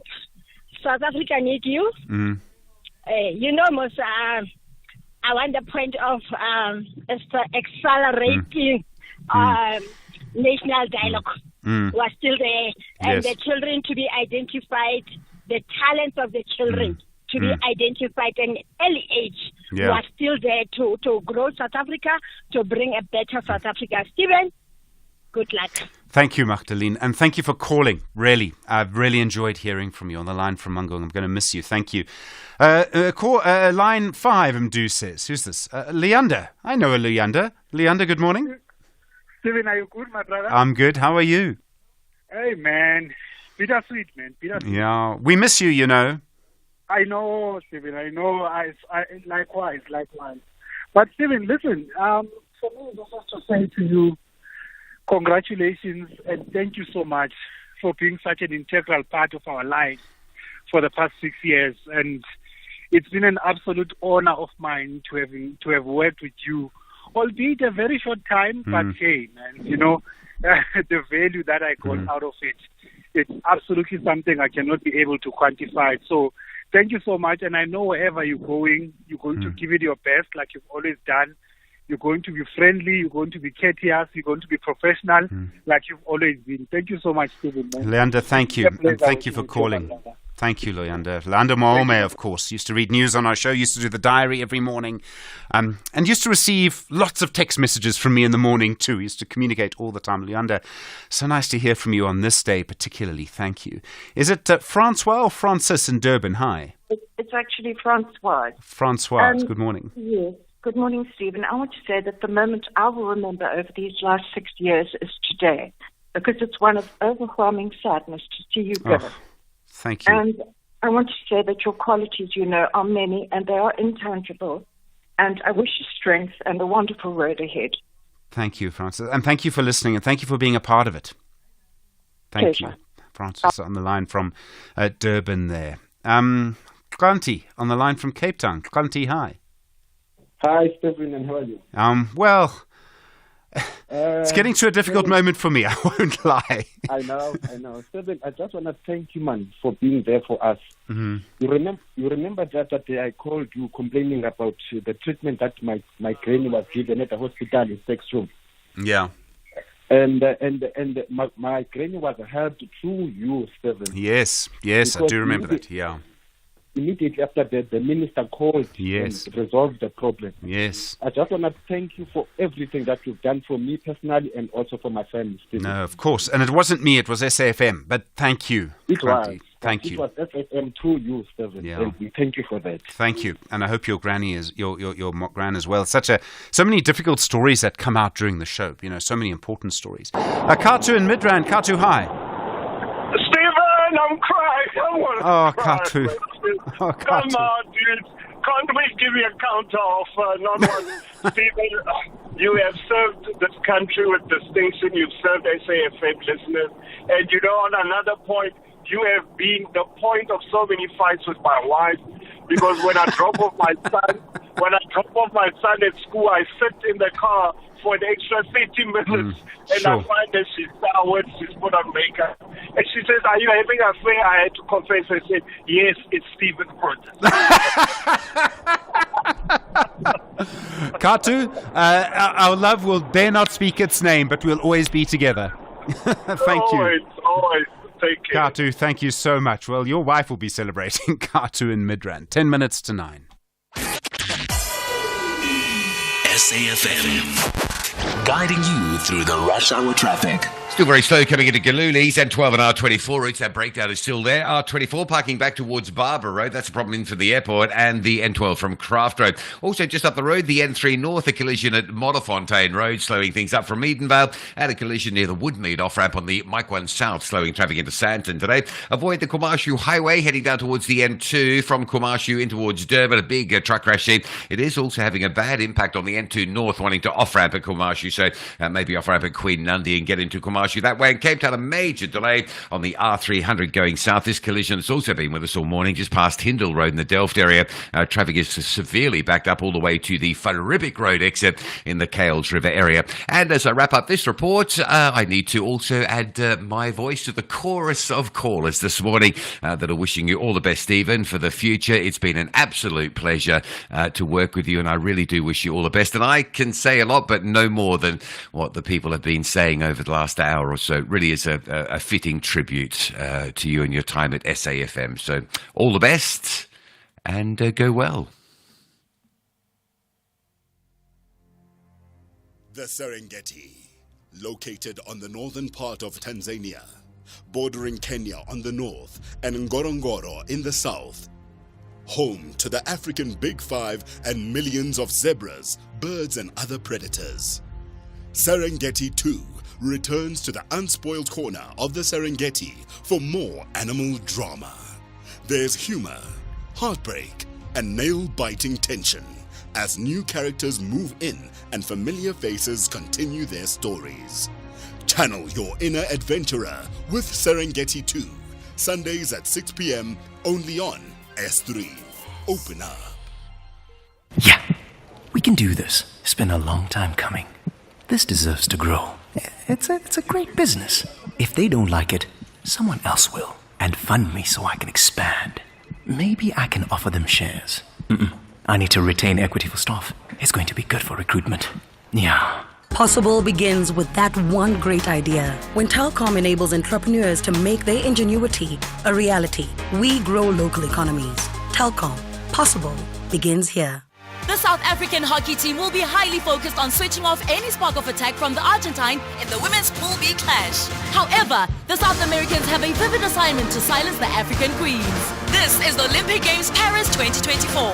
South Africa versus Argentina on Monday 29 July at 5:30 p.m.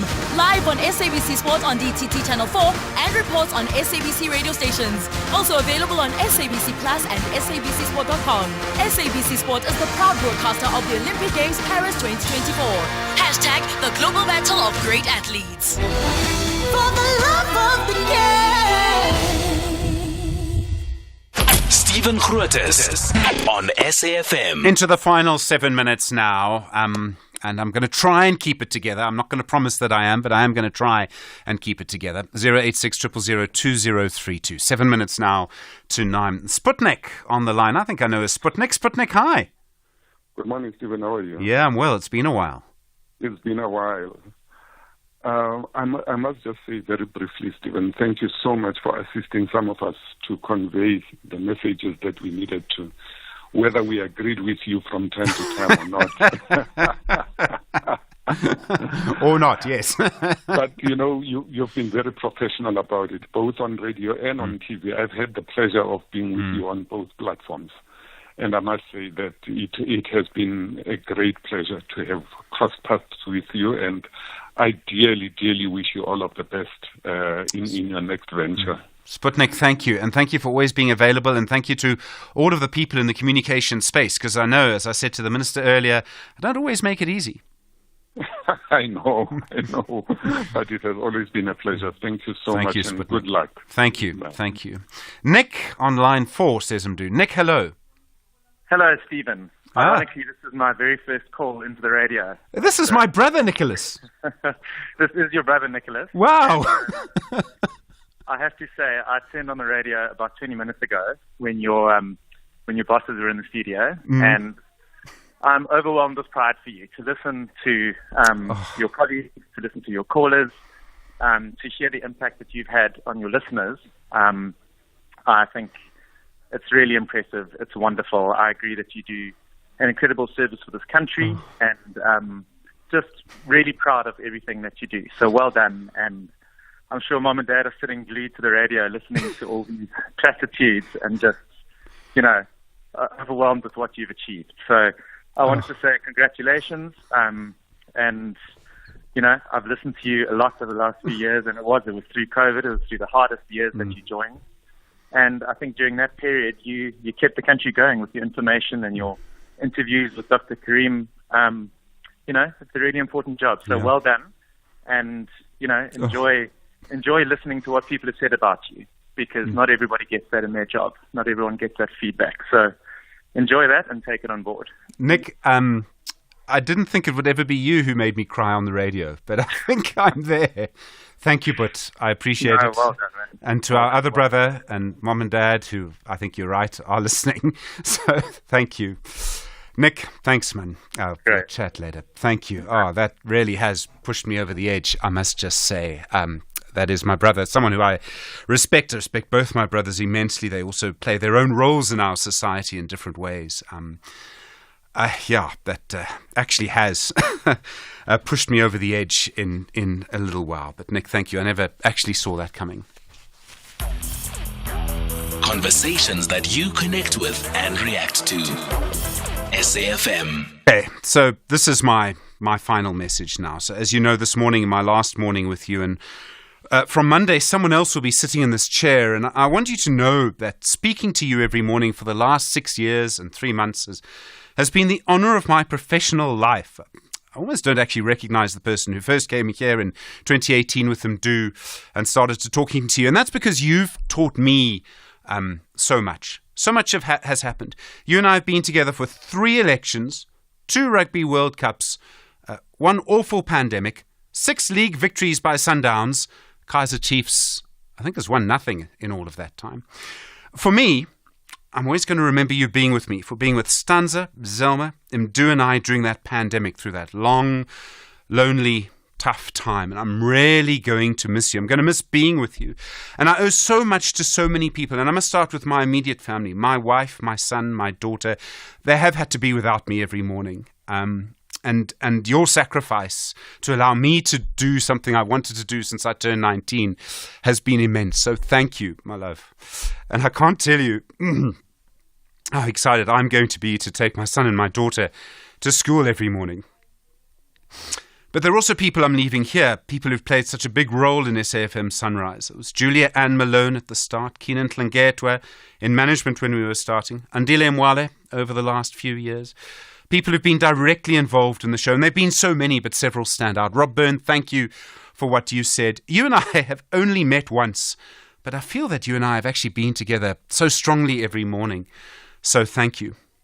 Zelma Chibi, you pressed the buttons. Thank you. It can be really hard to say goodbye. If you need someone in a crisis, phone Zelma. She'll sort it out. Temba Dlamini, the work you did in getting us on air 6 long years ago, the way in which you navigated Mdu and I through the SABC, we're not easy, hey Mdu, you and I. So Temba, thank you. It took an immense talent, and you're a loss to the diplomatic service. If I were the Minister of Foreign Affairs, I'd phone Temba Dlamini, frankly. Temba, I owe you a great debt. Thank you. Stanza Baraka, to use your legal name, Tepelo Mpapudi, I don't know if I've ever met someone so reliable, work so hard. Stanza, the way in which you work, the way in which you, Mdu, and I came together, especially during the pandemic, it's been so important to me. You're an absolute legend. You're absolutely incredible at your job. And we've missed you the last few weeks, but, really, you're an immense person. I also leave Mdu here. And Mdu, you and I have worked together every day for the last 6 years on SAFM and the last 5 years before that. How young were you? How much hair did I have when we first started working 11 years ago? I think when I leave you here, I'm leaving a part of myself, actually, because you've had such an impact on me. But I'm taking part of you with me in a major, major way. And Mdu, you and I become so close. The person to call in a crisis, the person to talk to whenever, the person to gossip with at all times. Mdu, my colleague, my friend, my brother, I can't believe that we won't be seeing each other every day and that we won't be coming into work together. But I am looking forward to the next phase of our relationship, which I think will involve a lot less work and a lot more fun. So really, I can't believe that I'm leaving you here. If I may, one last message to you, the listener. Facts matter. Defend them. Okay, it is time for me to go. I'm going to miss you. Good luck to you. Look after yourself. From Stanza, Mdu, Temba, Zelma, Melissa, who's played such a big role in the last few months, and myself. Thank you for being with us. They will be back with you on Monday. I will be asleep. For the last time then, good morning. I'm Stephen Grootes. You're with SFM leading the conversation. It's 9 o'clock.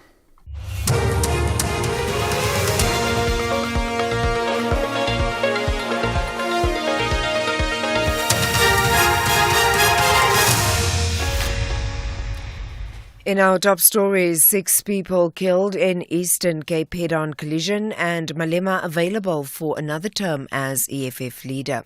Good morning.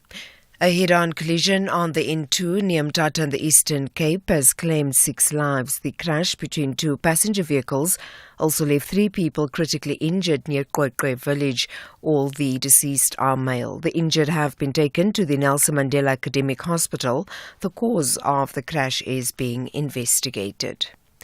3 suspects who were wanted for at least 10 murder cases have been shot and killed in a shootout with police at the KwaDlengezwa area of Empangeni in the northern KwaZulu-Natal in the early hours of this morning.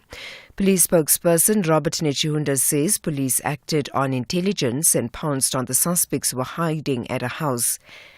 The police spokesperson says when police announced their presence, the suspects opened fire. The suspects were also alleged to have been involved in the 8am bombing incident in Eskaleni, which left 1 suspect badly wounded on Thursday, were found in possession of at least 2 firearms. The crime scene was yet to be properly searched for more exhibits. Commissioner